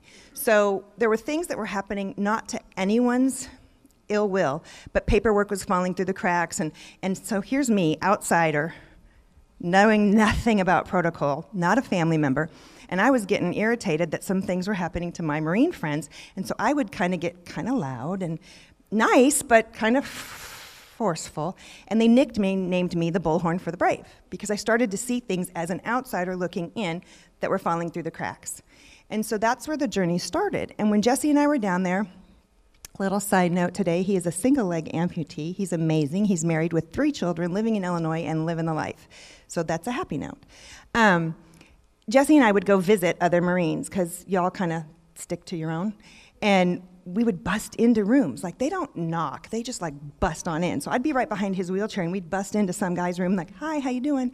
And he, knowing me from California, and knowing I'm from Minnesota, but California was then, and still is, that I had an attachment to the entertainment industry, he'd go in there and be like, dude, she's from Hollywood. I'd be like, oh, no, South. He'd be like, dude, she knows so-and-so, or she did this. And I'm like, no, I'm a nobody in that industry. I've been blessed to have very many friends in that industry and do little bit parts that you may have seen or not seen. But to these guys, I was, quote unquote, Hollywood. And at Brooke at the time, being that we didn't have laptops and we didn't have the advancements that we have in technology today, they would grab their remote control and they would look at me and say, does America support us? Because I was that link, and all they had laying in their hospital bed was the TV set. So after several visits to Brooke, going back and forth and kind of learning, and people were like falling in my lap unbeknownst to me. I recently, would meet Navy SEALs, I would meet Marines, I would meet Army, I would meet Airmen, I would meet Coast Guard. I was being asked to go talk to this person, asked to go talk to that person. It was overwhelming, but it was one of those things where you couldn't say no. And I didn't realize, stepping back, that this was kind of the force that was going to now be pushing my life, and that my PTS back in the 90s was going to help me relate and help others get through their PTS. And then we had a situation where I came home and I started thinking about Angels Within, that little dormant nonprofit that I always wanted to start. And I went to my attorney, who is also the president, and I said, I know what we're going to do. We're going to refile, we're going to change Angels Within, we're going to make it American Soldier Network, and we're going to do things that honor, celebrate, and appreciate all of our veterans of all eras. And we're going to do that by trying to create shows of content that you see on TV that honor, celebrate, and support our military and not tear them down, and that tell real, true, cool American hero stories. And he's nodding, and he's looking at me, and he's smiling, and he's like, honey, that's a great idea, and I will do whatever you need me to do, but you're never going to make it. He said, they are going to paint you a certain color. Hollywood is not going to embrace you. Nobody wants to hear it, and it's going to be the hardest hill you've ever had to climb. And little me, Pollyanna, I said, but with the faith of a mustard seed, you can move a mountain, and I'm going to tell that mountain to move. The mountain's slowly moving. I'm still moving it. But that's how American Soldier Network was started. And when it was started, it was just meant to be an uplift, a lift organization, one where we would spread gratitude, we would raise awareness, we would go onto bases, we would go to VAs, we would do things to help boost morale, thank you, pay gratitude to you, appreciate you and your families, because through my experience at Brooke, I saw how powerfully families serve just as much as each and every one of you. And that's a nugget that's left out of the military appreciation in our country. And I kept seeing that we needed to do more. And I learned that, back during the old wars, in World War I, World War II, even Korea, most people on the country had a connection with someone serving. They had that special relationship. It was either a family member or it was a friend of a family member. Nowadays, it's not there. And nowadays, I find that such a tragedy, because you that serve and that volunteer to the best organization on the planet, that's something to be insanely proud of, and that's something that no other person on the world can say they did, no matter what your rank is. I don't care if you just got in or if you're a general. You represent the best of what America, which is the best country on the planet, has to offer. And I don't think half of the country appreciates it properly or recognizes it. But they're getting a little bit better, slowly but surely. But there are those of us that do get it. Now, are those of us that changed our life and decided this was the path we were going to go on? No. I mean, like I said, I never in a million years would have gone to college, pursued broadcasting, pursued all the other things I pursued to find out that here's where I'm going to be and to be speaking with all of you. I would rather sit and listen to all of you and your stories, because I am inspired and I get so much from each and every one of you. And then when I'm going through 2010, I had my massive brain tumor.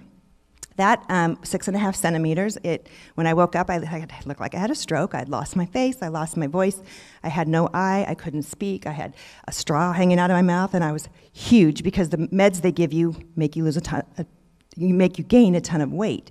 So when I looked at the doctor, I said, I did not sign up to be a half-winking, half-smiling sumo wrestler. This is not me. My granny pants don't even fit. So those are the things that I kept having to go through, and then I kept thinking, these are just equipping my toolbox to identify and help more of our heroes. Because what I went through as a civilian, I know about invisible wounds. People look at me when I walk in a room and they have no idea that I have pain all the time from my back injury. I'm deaf in my right ear. My right eye doesn't work that well. If I get really tired, my voice will drop. So there's all these things that all of us go through. But you know what? It's all about resilience, like resiliency.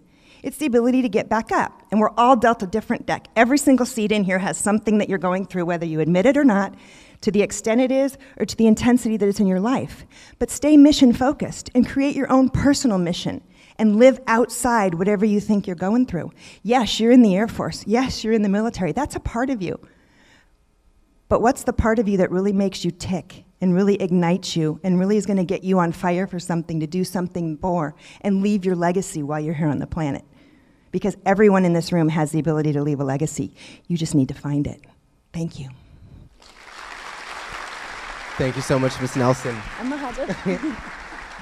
All right, ladies and gentlemen, talk about overcoming obstacles. Now, even from outside the military, she knows what the struggle's like, and she spoke on that. That's awesome that we have that rapport with the right name, or this name that's on the right side of our chest. Ladies and gentlemen, it is now, let me try this, 10:53. Let's take 15, stretch your legs, water in, water out. Be back here, and I'm bad at math, somebody help me out. 10 after. His way of doing this is primarily a live, interactive experience utilizing strategic combination of action movie sequences, the current world events, and biblical truths.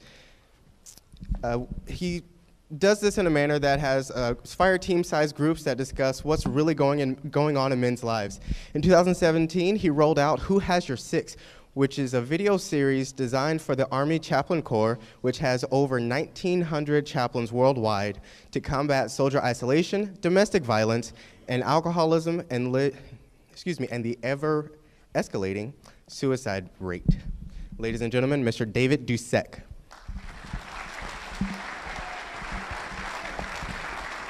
Thank you. Good morning. How y'all doing? March 15th, 2003.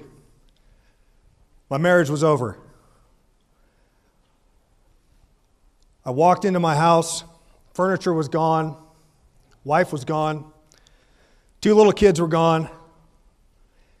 Walked into my little boy's room, started to cry.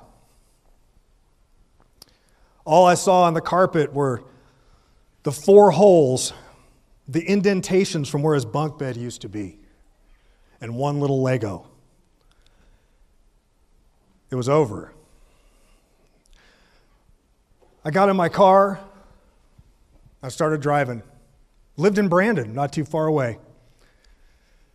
I don't know if you've ever had a bad day where you just get in your car and drive, but it was probably the worst day of my life, and I was just trying to find another place to go. And I don't know if this has ever happened to you, but you get in your car and try to change your venue, but it just doesn't help. Wherever you go, there you are, right? I mean, the problem is still there like a backpack. I was driving over the Sunshine Skyway Bridge.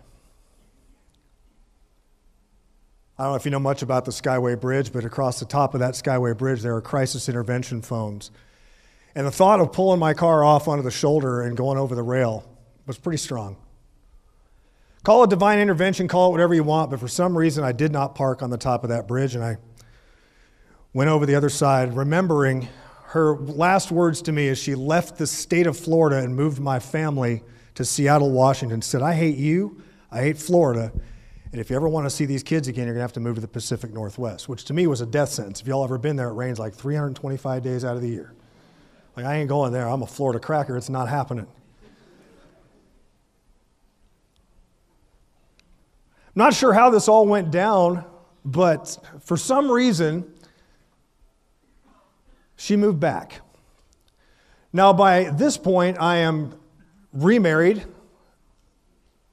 new house. She said that she wanted the kids to be near me. So she moved into my old condominium, which is kind of weird. Got my ex-wife and my kids living in my old condo. Still has my furniture, like nothing's changed. And we lived like the kind of weird dysfunctional Brady Bunch for I don't know how long. I mean, she was coming over to our house for holidays. My wife and my ex-wife were going out to eat. I mean, any divorced remarried people in here, you're like, what? They were friends. I'm like, this is crazy. In November of 2007, November 28th, the mother of my children, who I was married to for 11 years, was diagnosed with stage 4 colon cancer. It was in her liver, her lymph nodes, her kidneys, ultimately her brain and her lungs. She ignored the pain. It's like, it just hurts, whatever. And then when she was diagnosed, it was that far along. My kids at that point were old enough to Google and knew that the life expectancy of someone with that magnitude of the disease was likely going to be 5% of the people who have it are still alive 5 years later. So we had to sit down at their apartment and break the news to my 2 kids that Mom had cancer. They took it pretty well. We gave them a decision, a choice to make, because my ex-wife was going to move back to Seattle again for cancer treatment, live with her mom and dad. The kids could either stay with me or they could go with her. Now, my daughter had just started high school at this point, and she's like, there ain't no way I'm leaving again. I've moved back and forth across the country like 5 times. Forget it. So she moved in with my wife and I and my 3 stepkids. I get a call late at night from my son. He said, Dad, Mom's got cancer.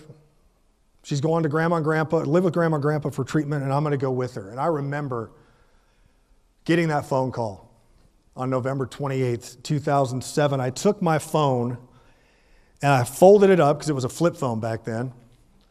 And I let it go from the chair I was in all the way across the living room, spinning like a Frisbee. It hits the bottom of a marble table. Buttons flew everywhere. My phone, it was no comms anymore now because, I blew that thing up. And it was crazy because my wife was just coming out of our bedroom as I was releasing this Nolan Ryan caliber fastball, about 110, out of my hand, headed towards the table. And then I looked at her, I ran into the room, I grabbed my marital settlement agreement, which said there's no way she could leave the state with my children, and I got in my car and I took off with no phone. Now, this poor woman has no idea where I'm going. She knows I'm angry because my phone is currently in 4,000 pieces on the floor of the living room, and I ran in, grabbed some papers, and I bailed. I went to my friend's house, David. He's the guy that's always got my six, man. He is my best friend. He is the guy I can tell anything to, and I know he won't reproach me. He won't call me an idiot. He's there to support me. He's there to encourage me. He's there to hold me accountable when I need it. 11 o'clock at night, I'm banging on his door. He lets me in. I was trying to be all big and bad. As soon as he opens the door, you don't want to, I'm a guy. I don't want to be crying in front of, especially my friend. I don't want to cry in front of anybody. He opens the door and I break down like a 3-year-old little boy who just saw his mom after he skinned his knee. I got tears streaming down my face. He has no idea what's going wrong. He grabs me by the arm and he brings me into his house. He sits me down in a chair, throws a box of Kleenex at me and sets a bottle of water in front of me. And for over an hour, he just sat there while I cried. He didn't say a word. As a man, a lot of times I just want to flex my brilliance and give you my counsel and tell you what I think you shoulda, coulda, woulda done. And I was amazed that this guy didn't say a word. And we made it through. And I remember the words that he said to me. He said, "You have got to let your son move to Seattle. Because if you don't let him go and she dies, he's never going to forgive you." Ladies and gentlemen, that was not what I wanted to hear, man. I went over there to get a wingman. We were going to go to court the next day, kick the door down, say, "This woman ain't leaving nothing. That kid stays with me. If she wants to go, she can go by herself." And now he's telling me what I don't want to hear. But you know what? He was right. 18 months to the day later, I got the call that they were going to pull the plug on her machines and I needed to get my daughter to Seattle. I flew her there in the middle of the night. Showed up, rented a car, swapped her out. She got out at the hospital. I picked my son up and we went to McDonald's in West Seattle because he just needed to get away from the hospital. And I remember sitting across the table from him when my phone rang again. This time it was my ex-mother-in-law. She said, "We're going to turn the machines off now. You need to bring Jordan back."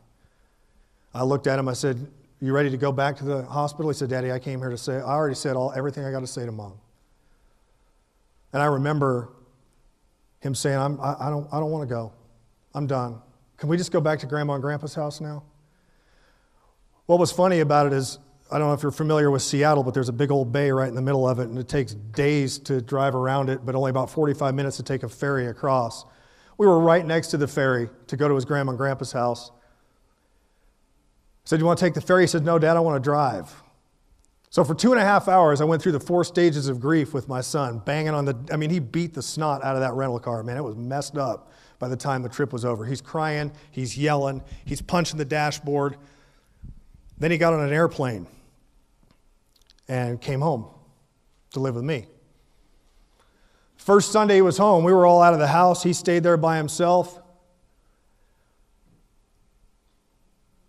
And my wife sent me a text message. "Why did he just send his sister the message goodbye?" I said, "Honey, I don't know, but it sounds bad.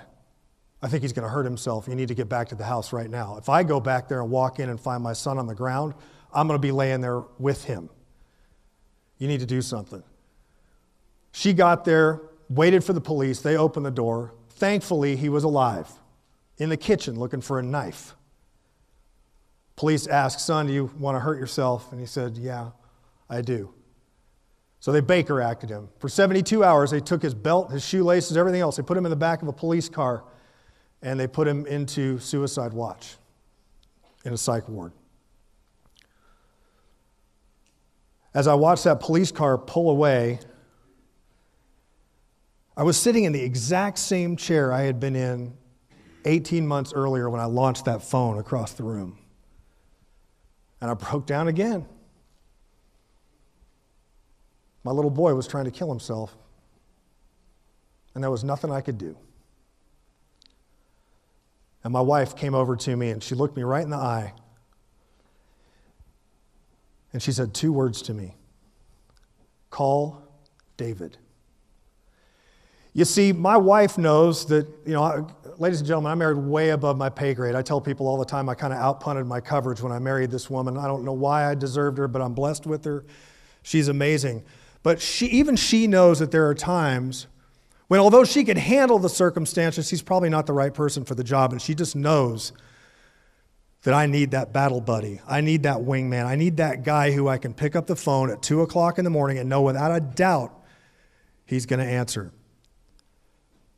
Fast forward a few years, it's 2012, September. I am about ready to take the platform at Yongsan Army Garrison in Seoul, South Korea. I was hanging out in the Dragon Hill Lodge, if anybody's ever been over that way. Dragon Hill Lodge, big old hotel right in the middle of the post, and it's pretty nice.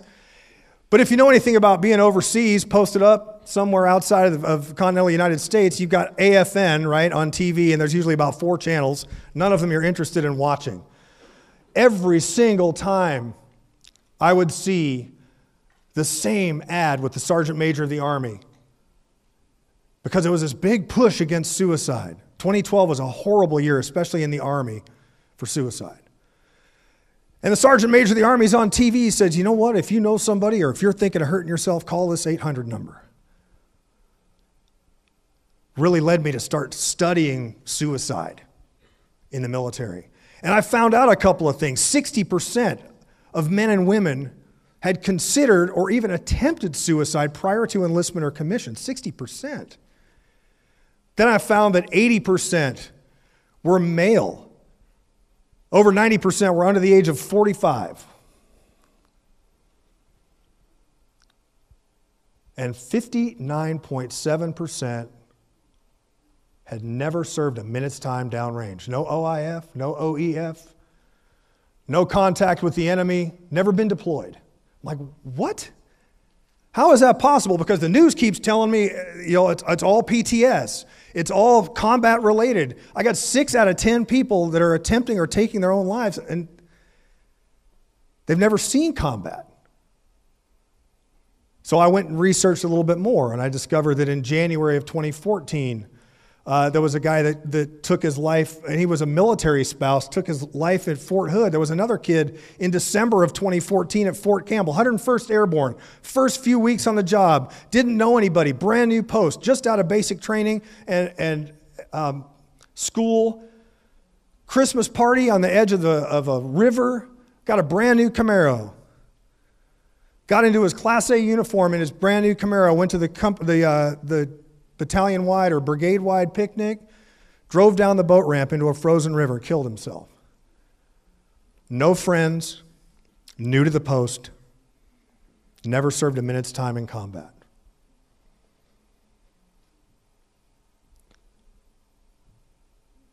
On the top of that bridge are those red phones. If you look up the Florida Highway Patrol, you can actually see the different events where people have jumped off of the Skyway. It's morbid, but if you look at the very bottom, there's one line. It says, call box made. Meaning, did they pick up the phone before they jumped? Every single time it says no. I truly believe that you can flash 800 numbers all over the place, but if you are traveling life alone, a wise man once said that we should pity the person who falls and has no one to help him up. David was there for me. David's been there for me through near bankruptcy on his side, good things, bad things. The dude has always been there to drag me off the field when I'm blown up. It's in your culture, ladies and gentlemen, To have somebody on your six. If you're a pilot, you never fly without somebody covering your six. If you're kicking a door, you never go through without somebody on your backside.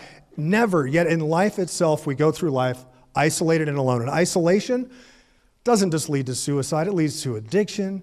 It leads to checking out. I'm really good at that. I just shut down. When things go wrong at home, all I do is just turn on 24 straight hours of ESPN because I don't have to talk to anybody. But I'm going to give you a challenge and a charge before you leave here today. We are hyper-connected. Make a date with somebody. Go fishing. Go play golf. Go get a cup of coffee. Just go do something. Because until you spend time with somebody, you won't trust them. And until you trust them, there won't be a relationship. Get out of that box and engage with somebody. Because you don't want to be a statistic, and we should pity the person that falls and has no one to help him up. Thanks.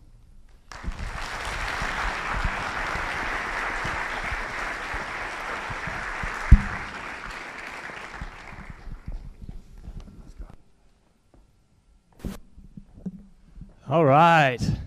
So our next guest speaker is the president and founder of Skyway Acquisition Solutions. He founded Skyway to help companies navigate the increasingly complex process of competing for federal contracts.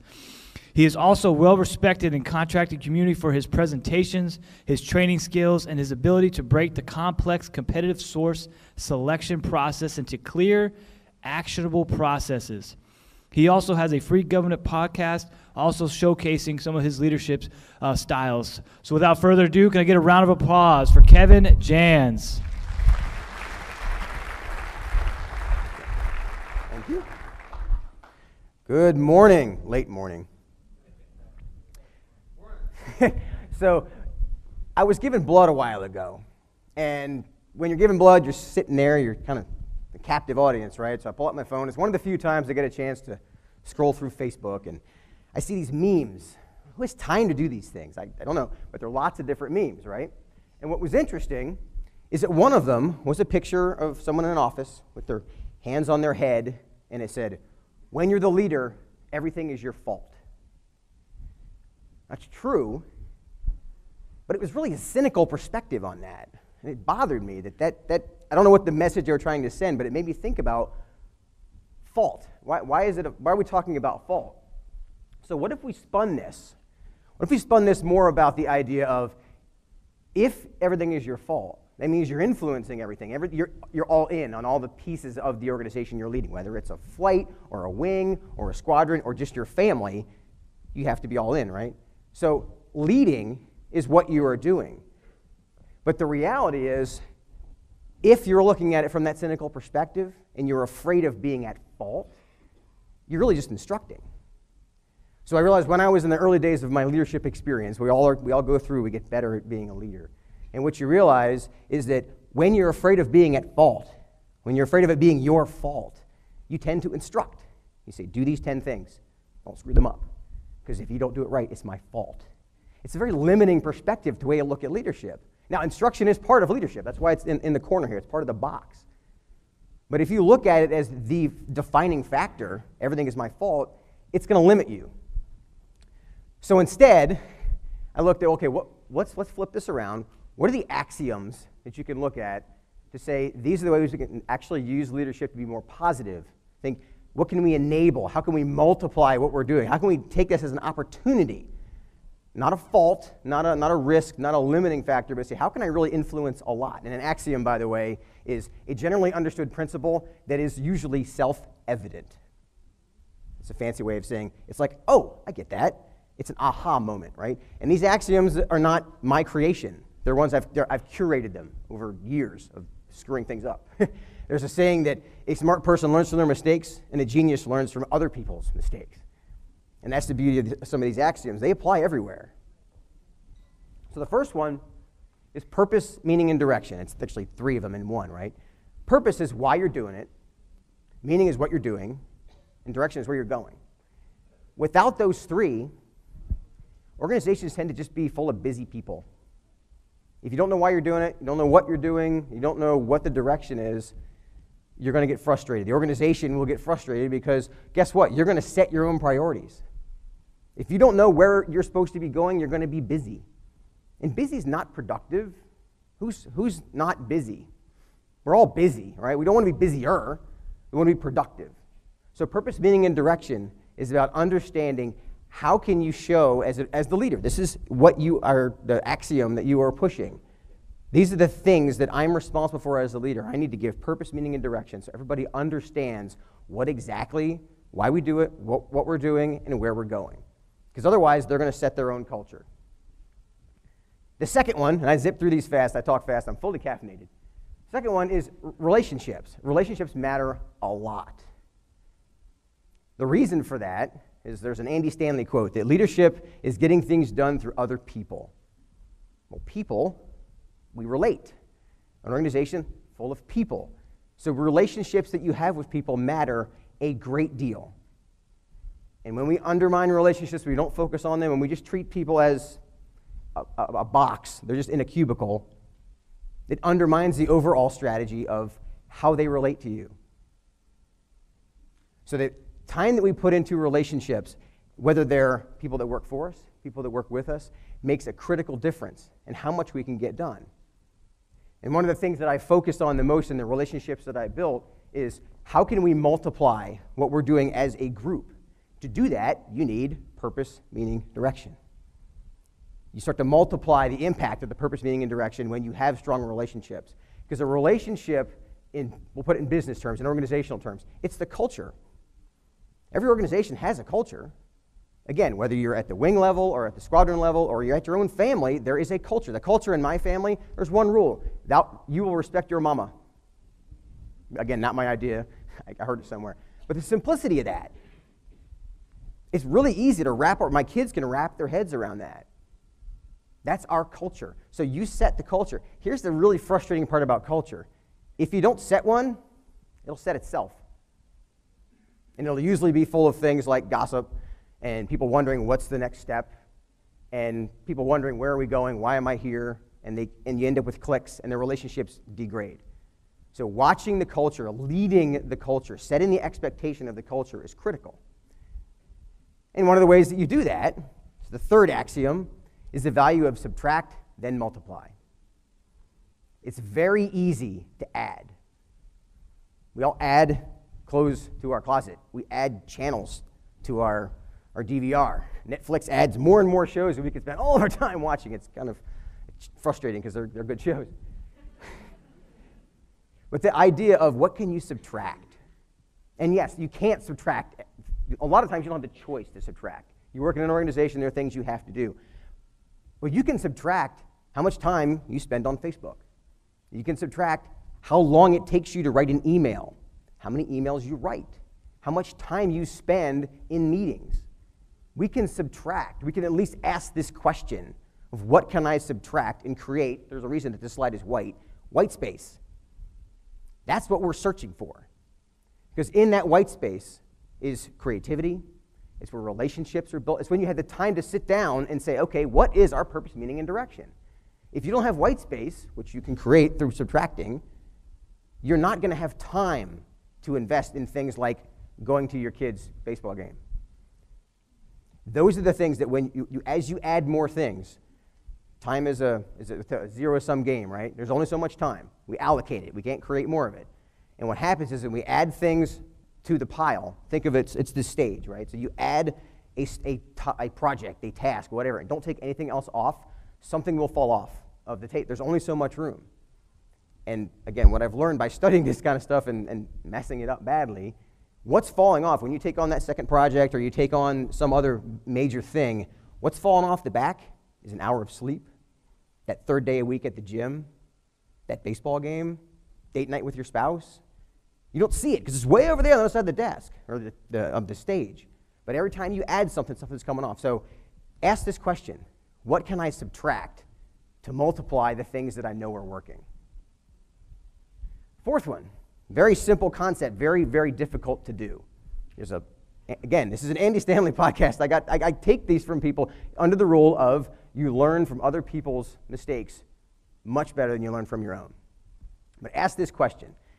It's very clarifying. What is the wise thing to do? And yes, wisdom comes over time, but in reality, most of the times you know what the wise thing to do is. And it rarely is the easy thing. It rarely is the fast thing. It usually requires investing in relationships. It usually requires having purpose, meaning, and direction. And it almost always requires white space to think about the answer to this question.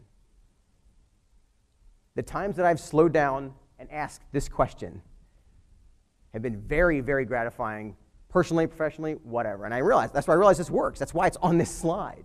It works better than most other questions you could ask. And it's insanely simple to teach to your team, to teach to your family, to put up on a whiteboard in your office. So each time there's should we have this meeting? Do we need another meeting? Because meetings are very good at subtracting time. Do we need to have another event? Do I need to invest in this? Do I need to go to this event? Do I need to practice, for example? I was not out here for these. The wise thing for me to do was be back there practicing this so I could deliver the best speech possible. Is what I wanted to do? No, there's some great speakers out here. But instead, the wise thing to do, which again is not the easy thing, was to sit back and practice this a few more times. The fifth thing, checking the time. Speaking of time, how can you multiply your time? Sounds really cool, but what does that mean? Okay, obvious example right here is the amount of effort and time that all of these phenomenal speakers put into their time to generate a great piece of content that is on YouTube that is multiplied. So you get the idea, right? Well, think about how you can apply that to if you have a meeting and it's not recorded and it's not documented what happened, it didn't multiply. It subtracted time potentially from a lot of people. But when you document a process and say, this is how we do it, this is our purpose, meaning, and direction, so everybody knows what's the most important thing. Again, that could be for the entire squadron, it could be for an individual. What is the most important thing for you? There's a saying that the most stressed you'll ever be is when you don't know what you want and you don't know how to get it. When if you decide what you want and you focus on that one thing, a lot of this stuff will clarify. But you need purpose, meaning, and direction, you need white space, and you need to find ways to multiply your time. Because the time that you invest, you've only got so much of it. I could foot stomp that all day long. It's such a critical piece to understand that multiplying your time is how you do this. Think about what can you do, things like listening to a podcast while you're running. That's multiplying your time. There are simple things that we do. Listening to instead of watching, instead of scrolling through Facebook in the van pool, what can you learn? Is there a TED Talk you can watch? Those are questions that you ask. Now, granted, we all need downtime, but if you make it selective downtime, actually, this sounds kind of crazy, I suppose. I have a half hour. It's targeted downtime where I shut off my brain. That is white space. And I'm not a savant. I didn't figure this out myself. I've watched lots of TED Talks. I've read lots of books. This is what makes this work. One of the more interesting, might surprise you, ways to do this is study sales. Well, you guys aren't in sales. What are we talking about? Business. I'm not talking about snake oil salespeople that are trying to call you up and trick you into buying things you don't need. I'm talking about business-to-business sales. It's persuasion. If you can persuade people that your purpose, meaning, and direction are important, that multiplying their time is important, that having white space as an organization is important, they will follow you, and you'll get more done. You'll effectively multiply your time. And the healthier your culture is, it's kind of a neat effect. Again, I didn't figure this out. I just noticed it. The healthier your culture is, the more this happens. Because what people start to do is they realize, you know what? That meeting that we're having, could we do that in a half hour instead of an hour if we took out this part that nobody seems to have to deal with? Or this report that needs to be done, could we automate that? They start to bring that to you because they know the purpose, meaning, and direction. They've had white space to think about it. And they're looking for ways to multiply their time so they can do really awesome things like innovate new solutions. Talk to the customer and see what else can we do to solve your problem. And in your case, you have the customer. Everybody has a customer, right? All of these things work. So here's the big takeaway. You can take any one of these. Pick one. It's like a box of popcorn. You reach in there and just grab one. They're all good. The higher up on this list you get, the more effective they are in larger organizations, or we'll say the larger organization you have. But they all are effective and they all are important. And I really kind of build a lot of my strategies around these 5. So my challenge to you is pick one. Just one. I'd say the easiest one, probably subtract and multiply. Because what I found, the amount of time I was spending watching TV alone, which that's one of my rules, is I don't watch TV alone anymore. If I'm watching TV with my wife or I'm watching TV with my kids, that's family time. We're watching it. But if you're just watching TV, like Frasier is my favorite TV show, right? I watch Frasier. It's hilarious, but it's like, whoa, on Netflix, 2 hours went by. So be careful where you spend your time.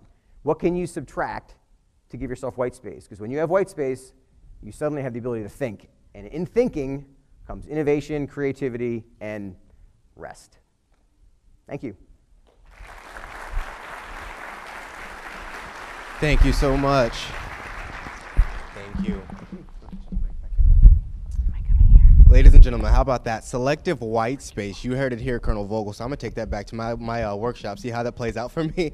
Our next speaker is, she believes that how you present is how you are remembered. She's a 10-time published author, certified life coach, certified leadership coach, and a certified image consultant who speaks, facilitates, trains, and coaches nationally.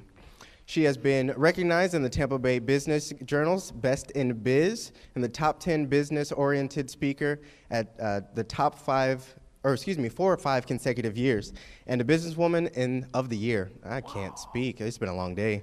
These shoes are cutting off circulation. Ladies and gentlemen, it's Debbie Lundberg. Thank you. I appreciate it. Well, good nearly afternoon. And hopefully everybody knows that the word on the street is really that you all are dedicated, talented, perhaps a little understaffed and a little overworked, and maybe just a little bit underappreciated. Is that true? Yeah, a little bit. Well, you certainly deserve to be here. And first, thank you. Thank you for your service. Thank you for all you do. You deserve to be lifted up because you make things happen.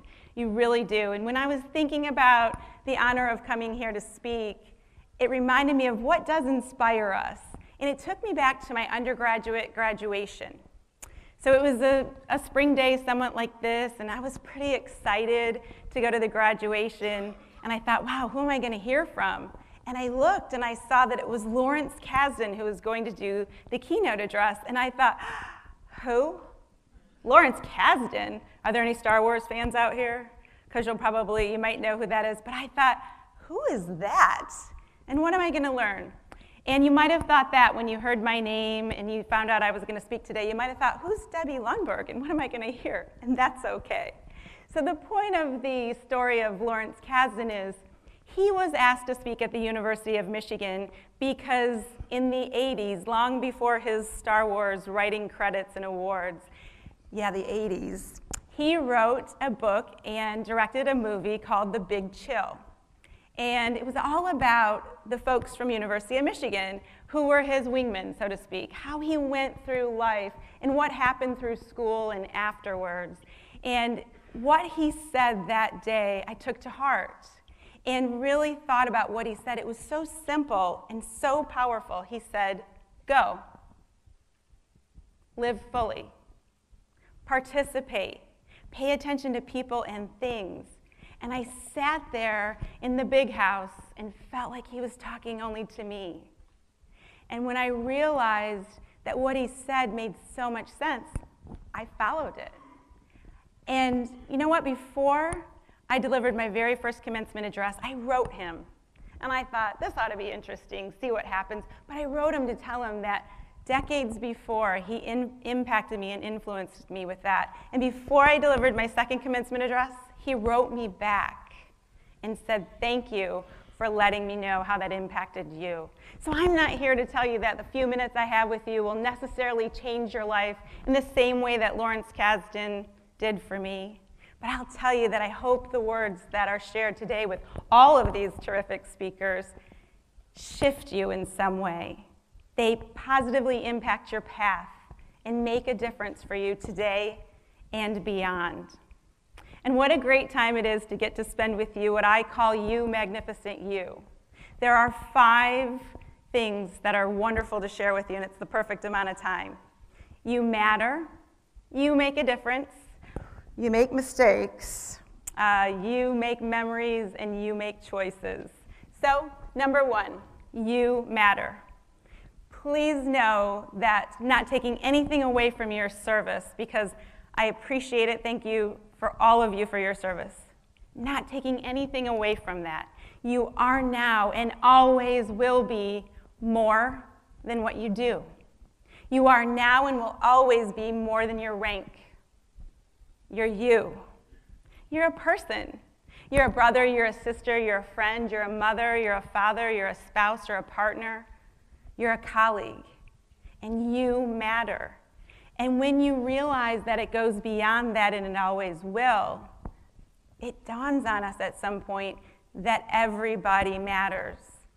And when we keep that in our minds and our hearts and our words and our actions, then we introduce, meet, and walk through life with others with that mattering in mind.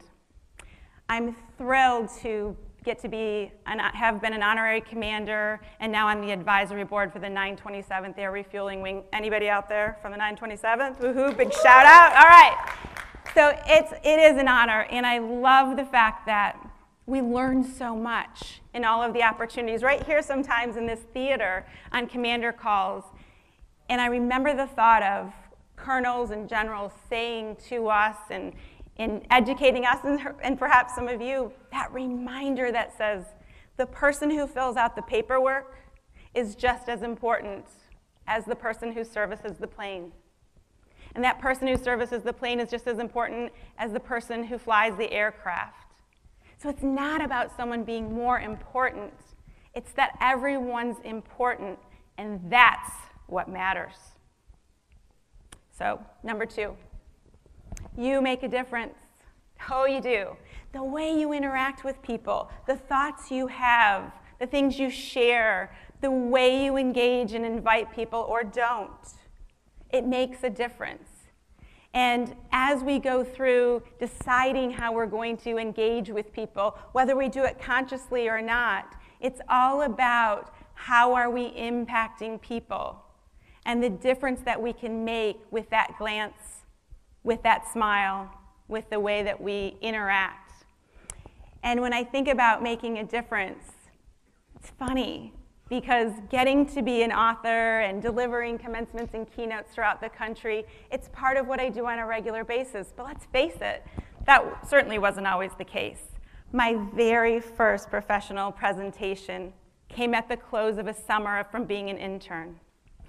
I had all my data ready.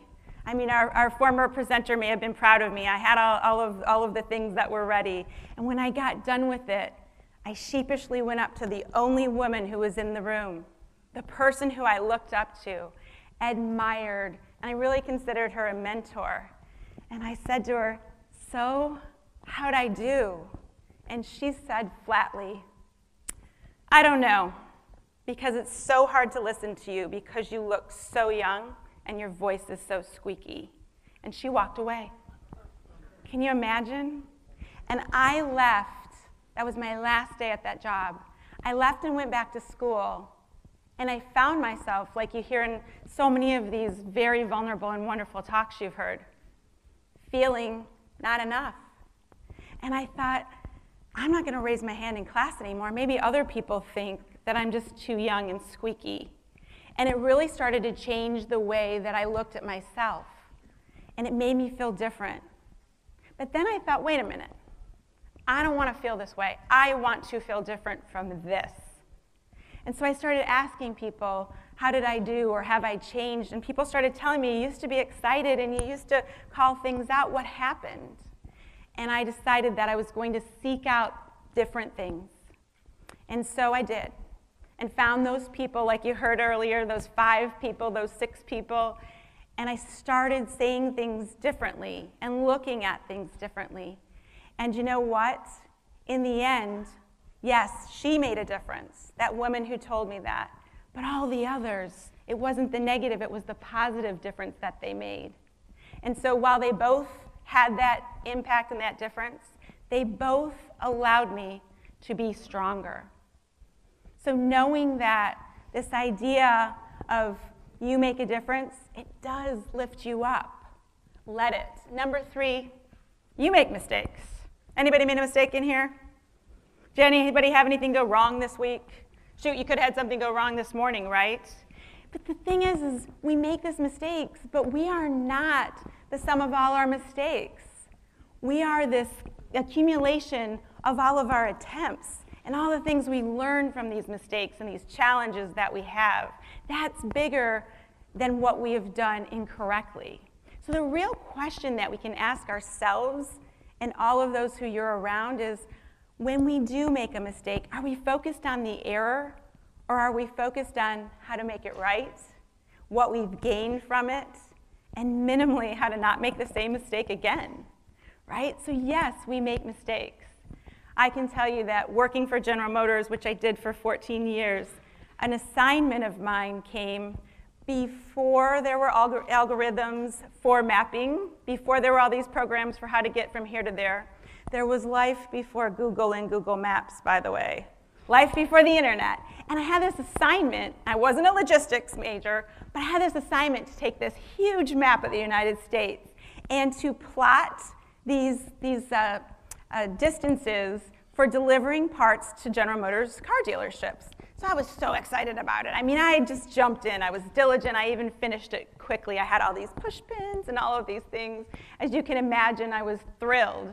We launched these new routes, and oh, it didn't take long, and here it came. No, not the accolades that I was expecting from being such a genius with this, but instead, all these transportation costs that just skyrocketed. I mean, it was crazy. Things weren't getting places on time. The dollars that were being spent were outrageous. People were not happy at all. And so I went to figure out what the problem was, but I couldn't figure it out. So I'm going over everything, and I went to my supervisor, Ed Kurzakowski, and I said, can you please come in here and look at this with me? So I took him into this room where I had everything, and I'm showing him everything, my East Coast, my West Coast. He says, walk over to the East Coast, please. He's just calm, drinking his coffee. So I walked over to the East Coast, and I was showing him everything, and he said, tell me a little bit more about how you have that laid out. And I said, oh, here's Bethpage, and here's Philadelphia, and here are these others, and I said, and here's Portland. I had all these pins right there. And he had that coffee, and he said,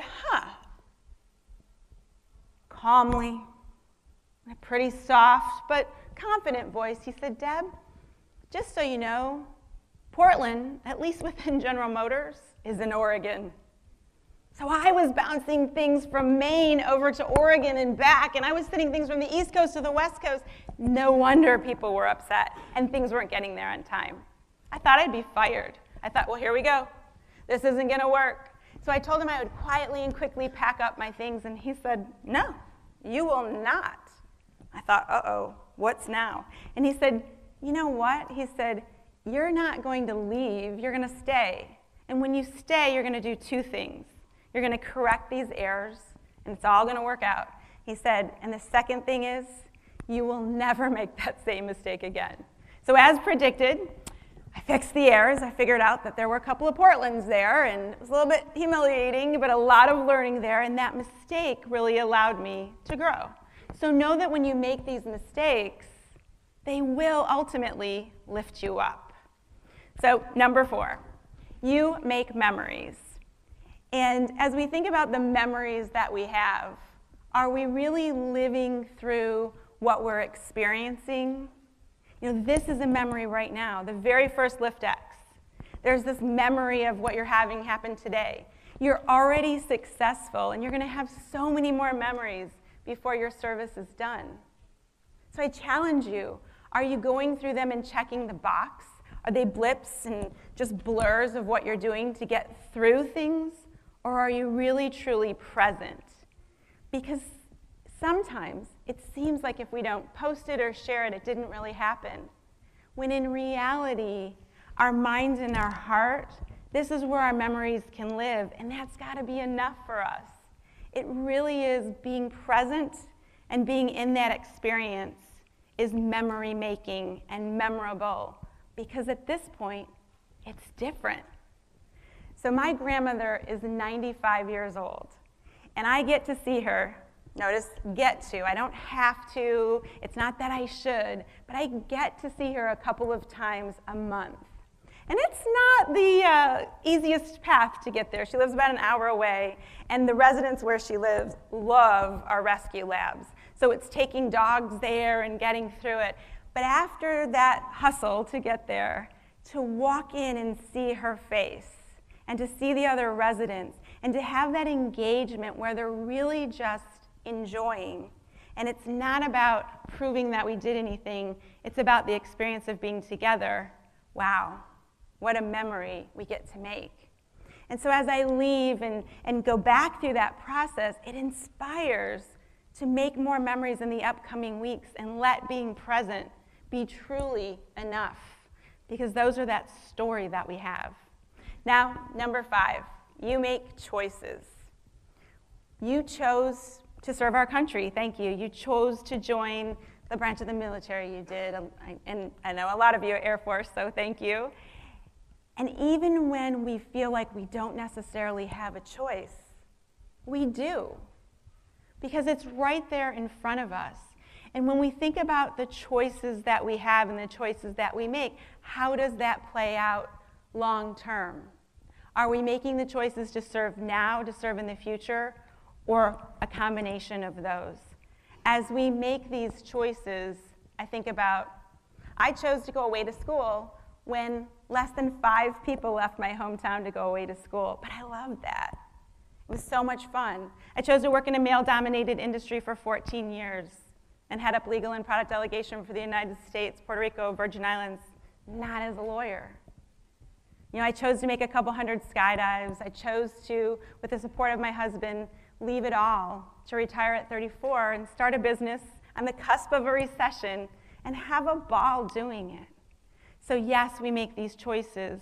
And so what I encourage you with these choices I'll share for you is think about how they can not only make you the best military personnel you can be, but make you the best person you can possibly be. So first, choose happiness. People will try to squash it down, come with negativity, bring ideas that aren't worthwhile, tell you that it's silly, laugh at your smile, or snarl at your joke. But you know what? Let that be on them. And for you, choose happiness anyway. The next choice, choose kindness. Because kindness, there's a special thing about a person who is good, who knows about other people and sees every person for who they are. There's a door that's held open, there's a hand that's held tight. There's something magical when somebody does something for no other reason because it feels good and they know it'll feel good for you. So if people don't see it, don't appreciate it, and don't even ever say thank you, choose kindness anyway. And then choose integrity.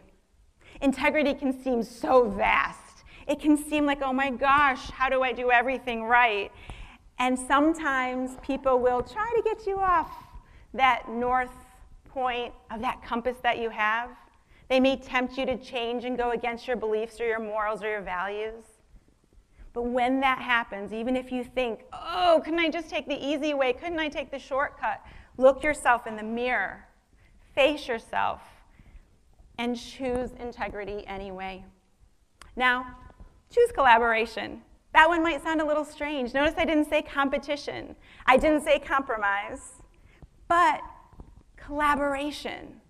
Because when we work together, we have this opportunity, and there's room for everyone who's effective and good. And as we look through our lives and we talk about that healthy competition, think of it as cooperation. So if somebody attempts to push you aside, not include you, they want you to acquiesce or even lose to them, no. Take a look, work together, and choose collaboration anyway. So next, choose forgiveness. Forgiveness for most of us is the most desired state that we could be in, and yet for many times, for many of us, it feels so very distant.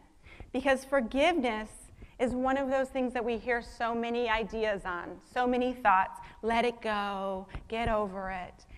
But forgiveness is something that we think about. It takes two to tango, but it only takes one to hate. It also only takes one to forgive. It's not about both. It's about, are you really doing anything to that person if you don't forgive them and keep them at a distance? Not really. What you're doing is you're not empowering yourself to have the freedom to move forward. So even when somebody seems absolutely unacceptable, undesirable, unrelenting, and unforgiving themselves, even at those sad, difficult times when that person is you, please choose forgiveness anyway. Now, choose generosity. Yeah, I know it seems like give money, right? No, give if you can of that, sure. But instead, give generosity of your spirit, of your gratitude. Give generosity of your time and your energy, and see people to say thanks. Be generous in your words of praise. Be generous in your thoughtfulness, that you give them a little bit of a break, that you give them another opportunity. Because people often think that we aren't going to be generous. And someone may come at you and say, so what do you need from me? And you can tell them nothing. What may I do for you? And even if they're not sure, if you see something you can do, choose generosity anyway. And last, choose love.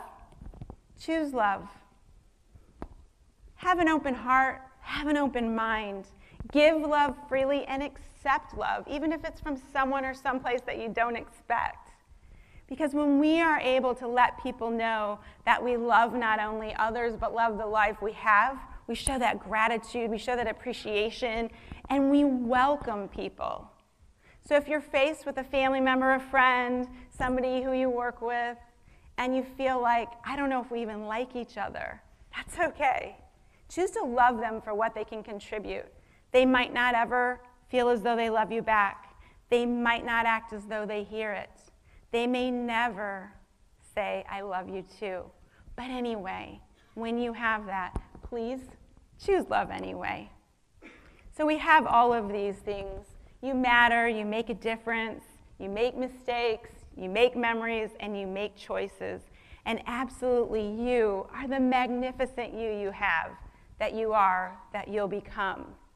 As a recovered perfectionist, please know that if you're thinking but, and you think, oh, but that's so good because I want it to be perfect. Remember that perfectionists live in two states, satisfied and disappointed. And they rarely get the opportunity for joy and surprise and, hey, that spontaneity, because it wasn't there. And so if you allow yourself to be a little bit less than perfect, then you can remember that how you present is, in fact, how you are remembered.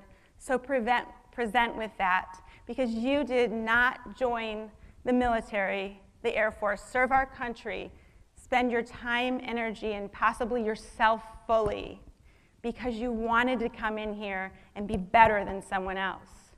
You joined because you wanted to be the best you. So thank you for being you, magnificent you, and thank you for taking this word out on the street and lifting others up.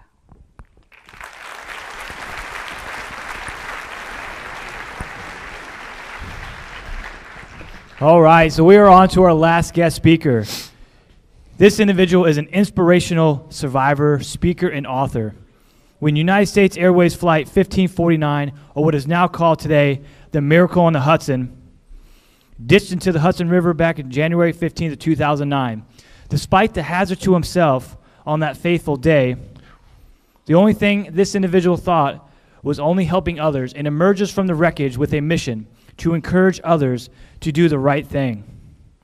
That experience profoundly changed his life, and today he travels the globe sharing his inspirational and motivational leadership messages to help people make a difference in how they live their lives. So please give a round of applause for Mr. Video. Dave Sanderson. Video.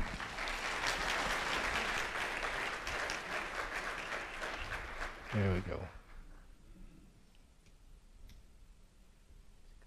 Yeah, but you have to volume on.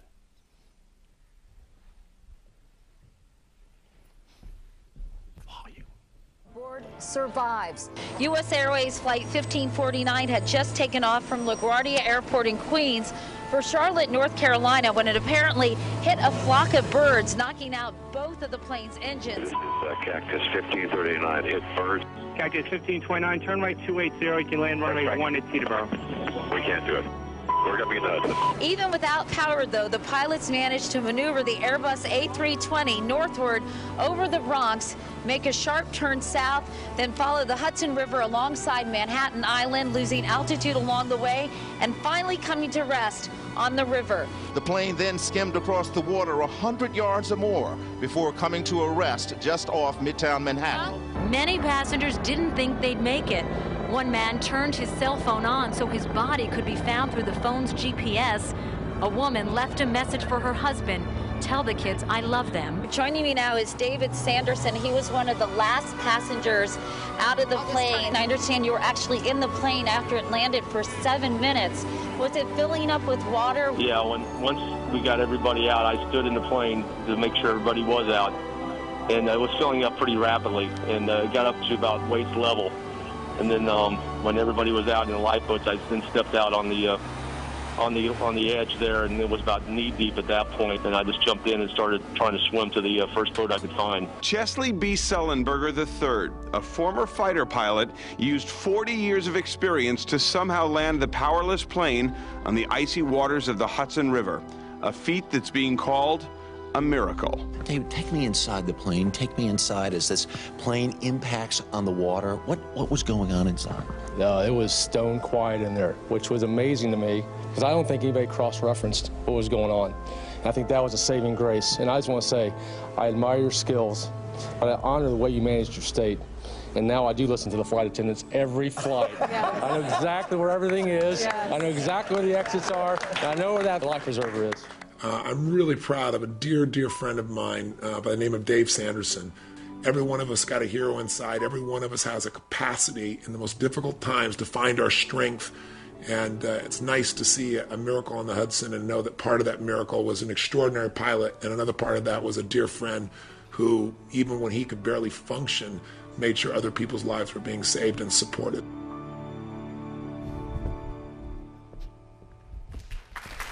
Thank you. Need to quickly take it. Well, good afternoon. I think I'm the only person standing between you and lunch, so we're going to make sure we get you guys out of here on time. Thank you very much. By midlife, many of us will be tested by a traumatic life event, which I call a personal plane crash. These jolts can propel us or they can derail us, taking us back to square one. These midlife jolts can create a lifetime of purpose, creating new relationships and new careers and new worldviews and a clarity of your mission on earth. That jolt came to me on January 15th, 2009, when I was one of the last passengers off and survived the plane crash known as the Miracle on the Hudson. Over the next few minutes, I'm going to share with you this phenomenon called PTGS, post-traumatic growth syndrome, and how you can actually grow from a traumatic life event and your life becomes transformed. It was a very hard hit. When we hit the water, I went back in my seat and up my seat just like that. When I came back up, I looked out the window, and I saw light. So I knew I had a shot, but I wasn't out, because the water came in extremely rapidly, and immediately water was anywhere from ankle knee to waist deep. And my first thought was, get to the aisle, get up, and get out. But when I got to the aisle, something happened that only changed that day for me, but probably changed the entire direction of that day. My mom kicked into my head. My mom passed away in 1997, but there was something she would tell me when I was a child that popped into my head, and it was, if you do the right thing, God will take care of you. And the right thing for me was, you take care of other people first. See, I grew up playing sports and athletics and Boy Scouts, and I was always around a group of guys, and we always had each other's backs. So I made my way to the back of the plane to see if anybody needed help. And then when I got behind everybody, we started making our way out. Now, based on that impact, because it was a really hard hit, some of those bins had broken open and luggage just flown out. So every time you took a step, you ran into something, and at that point you couldn't see whether it's somebody's body or a piece of luggage. But all the further I could get up was 10F. First window on the right that I could see light, and I started making my way out. Well, as I started making my way out, it was an amazing sight. There was no room on that boat for me. There was no room on that wing for me, but it was an amazing sight. People already being rescued. I don't know who said this, and I give them 100% of the credit when they said that the captain and first officer got everybody down that day, and the crew and passengers got everybody out, but the real heroes of the day were the first responders. And the first of the first responders was the New York waterways. They were there about 2 minutes after this plane crashed. And I was in the plane for about 6 or 7 minutes, waist deep in 36-degree water. And all of a sudden I felt the plane shift. And all of a sudden I felt a shift. The first thing that crossed my mind was the movie Titanic. I don't remember that movie. When that boat tipped up, it sucked everything down with it. And my thought was, man, do not be sucked down in a plane.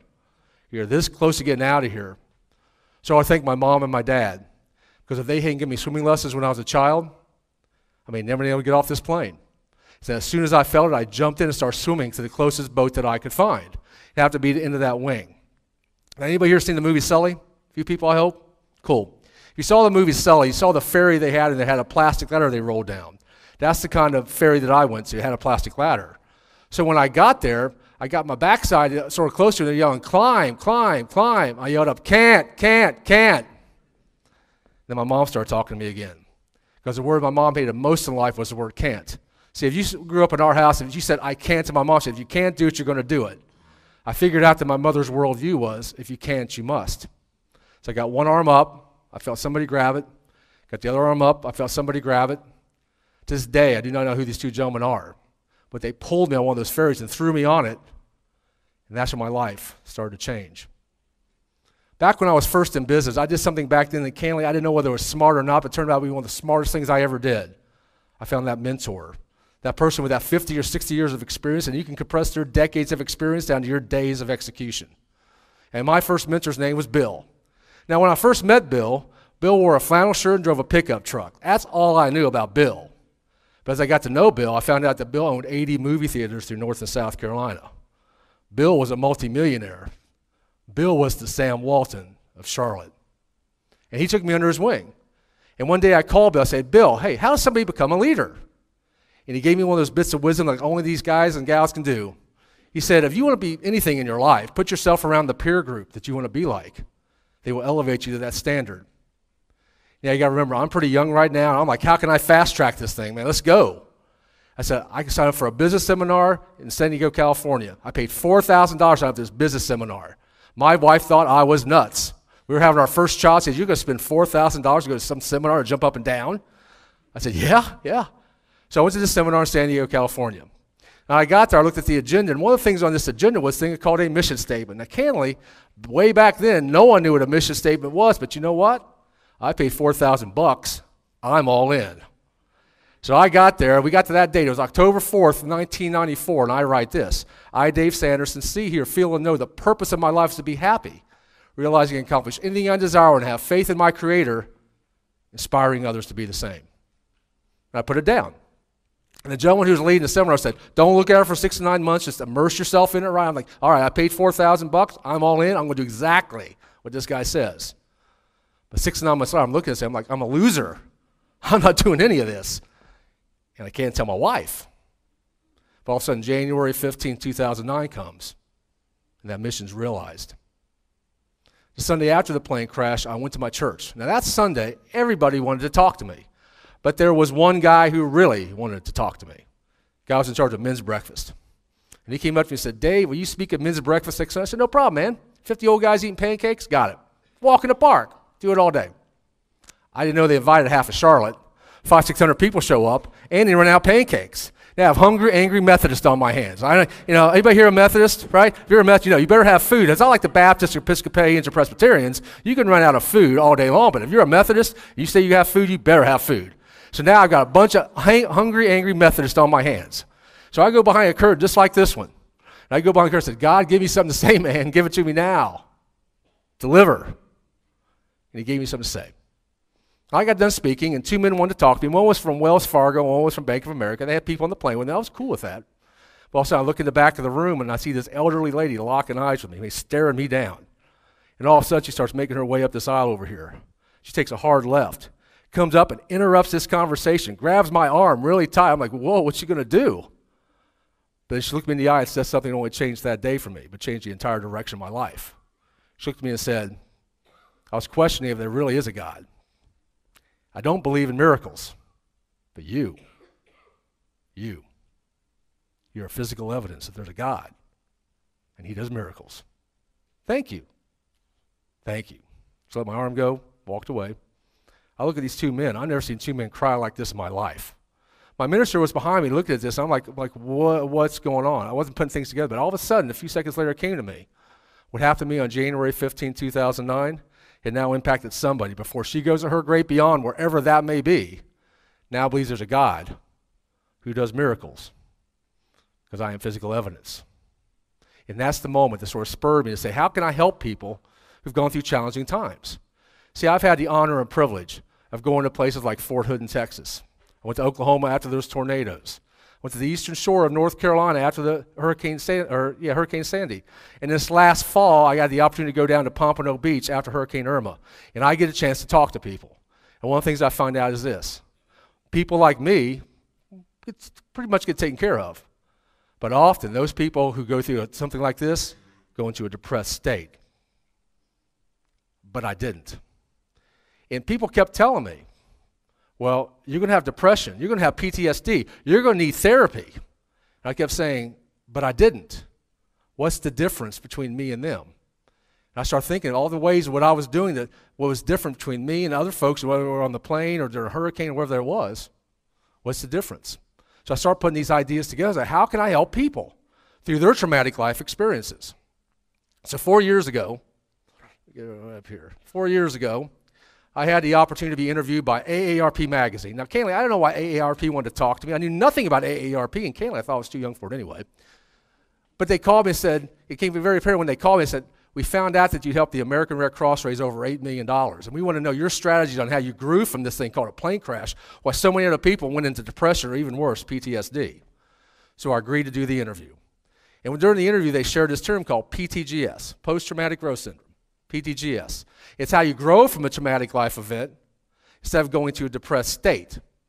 See, and what I found out is depression is a state.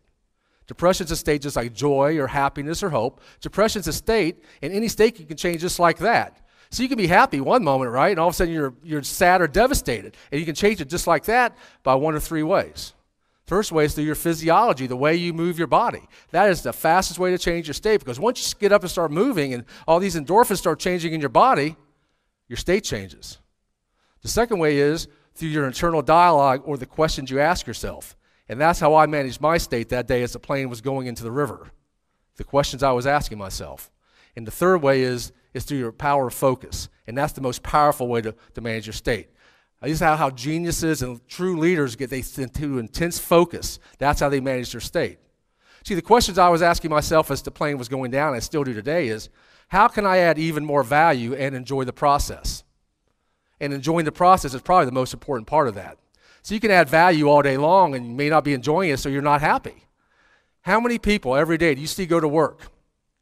They're adding value, and they hate their jobs because they're not enjoying the process. So I start figuring out I can grow from a traumatic life experience just by managing my state. But the second thing I realized is something that Tony Robbins taught me and teaches all of his audiences, is that the meaning you attach to something produces the emotion of your life. And emotion is your life. Meaning equals emotion, emotion equals life. Hey folks, you should write this down or memorize this. This is the essence of the true power of meaning. See, meaning informs your emotional state. You can build a ladder of positive, empowering meanings and effectively change the direction of your life. And it all starts with becoming conscious of the meanings you are constantly creating. This technique is called reframing, and it's the most powerful tool you can use to change the meaning of anything in your life. And that's what I call the halftime of your life. When you have to go back to square one, and then you can start creating your own flight plan for your future. I work with an organization in Dallas called Halftime, and their whole focus is those folks who hit that midlife crisis when their lives become so satiated they're not growing anymore, and so they work with them these strategies on how to grow out of this funk, and by learning and exploring and all these experiences.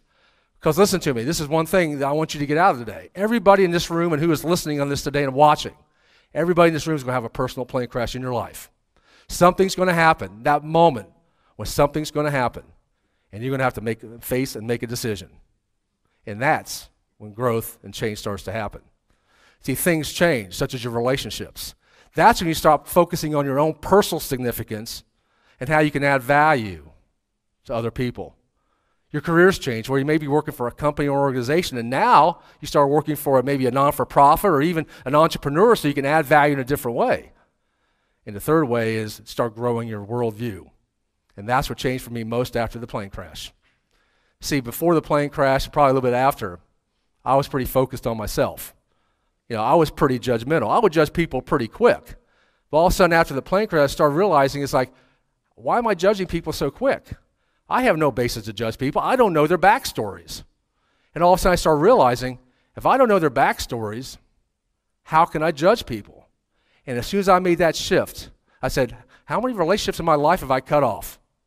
Because I'm judging people too quickly.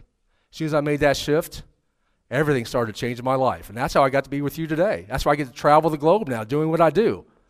Because I became less judgmental by changing my worldview. And that's what my midlife jolt did for me. See, midlife jolts can either derail us or propel us into reclaiming and remaking our lives instead of becoming devastated and demoralized. As I mentioned before, everybody in this room and everybody who's listening out there will have a personal plane crash moment. And it's up to you whether you choose to grow or you choose to wither. See, the events of January 15th, 2009 were out of my control. But one thing I could control is the way I managed my mind, my state. And the way I did it then and the way I do it now is through my physiology, through my internal dialogue, and through the way I focus. And if you can control that one thing in your life, and it's totally up to you on how you do it, you can choose to grow. You can choose to grow your relationships, your careers, your worldview, and then you'll get a clarity on why you're here. And then, most importantly, then your life will be transformed. I want to say, may God bless you. May God bless the military.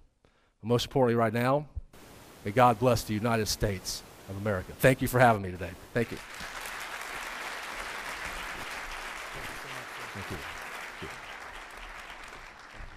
All right, can I get a nice round of applause for all of our guest speakers here today? Wow. It's not every day that we get 10 inspirational leaders in here to share their message. I don't know about you, but I was definitely taking a lot of notes in the background, a lot of things that I need to do and some self-reflections that I can do to make myself better. And that's ultimately what today is all about, is making ourselves better tomorrow than we were today. So without further ado, I'd like to bring all the guest speakers back up on stage. I'd also like to bring up our host for today's event, Colonel Vogel, to close out.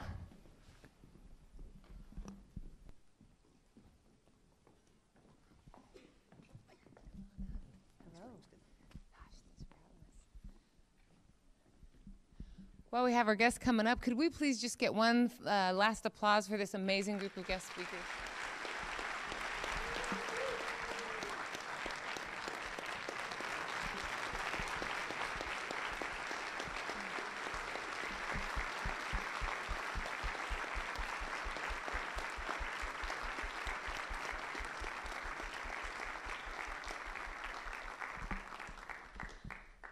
Ladies and gentlemen, on behalf of Team MacDill, we couldn't be happier and more honored to have you here today.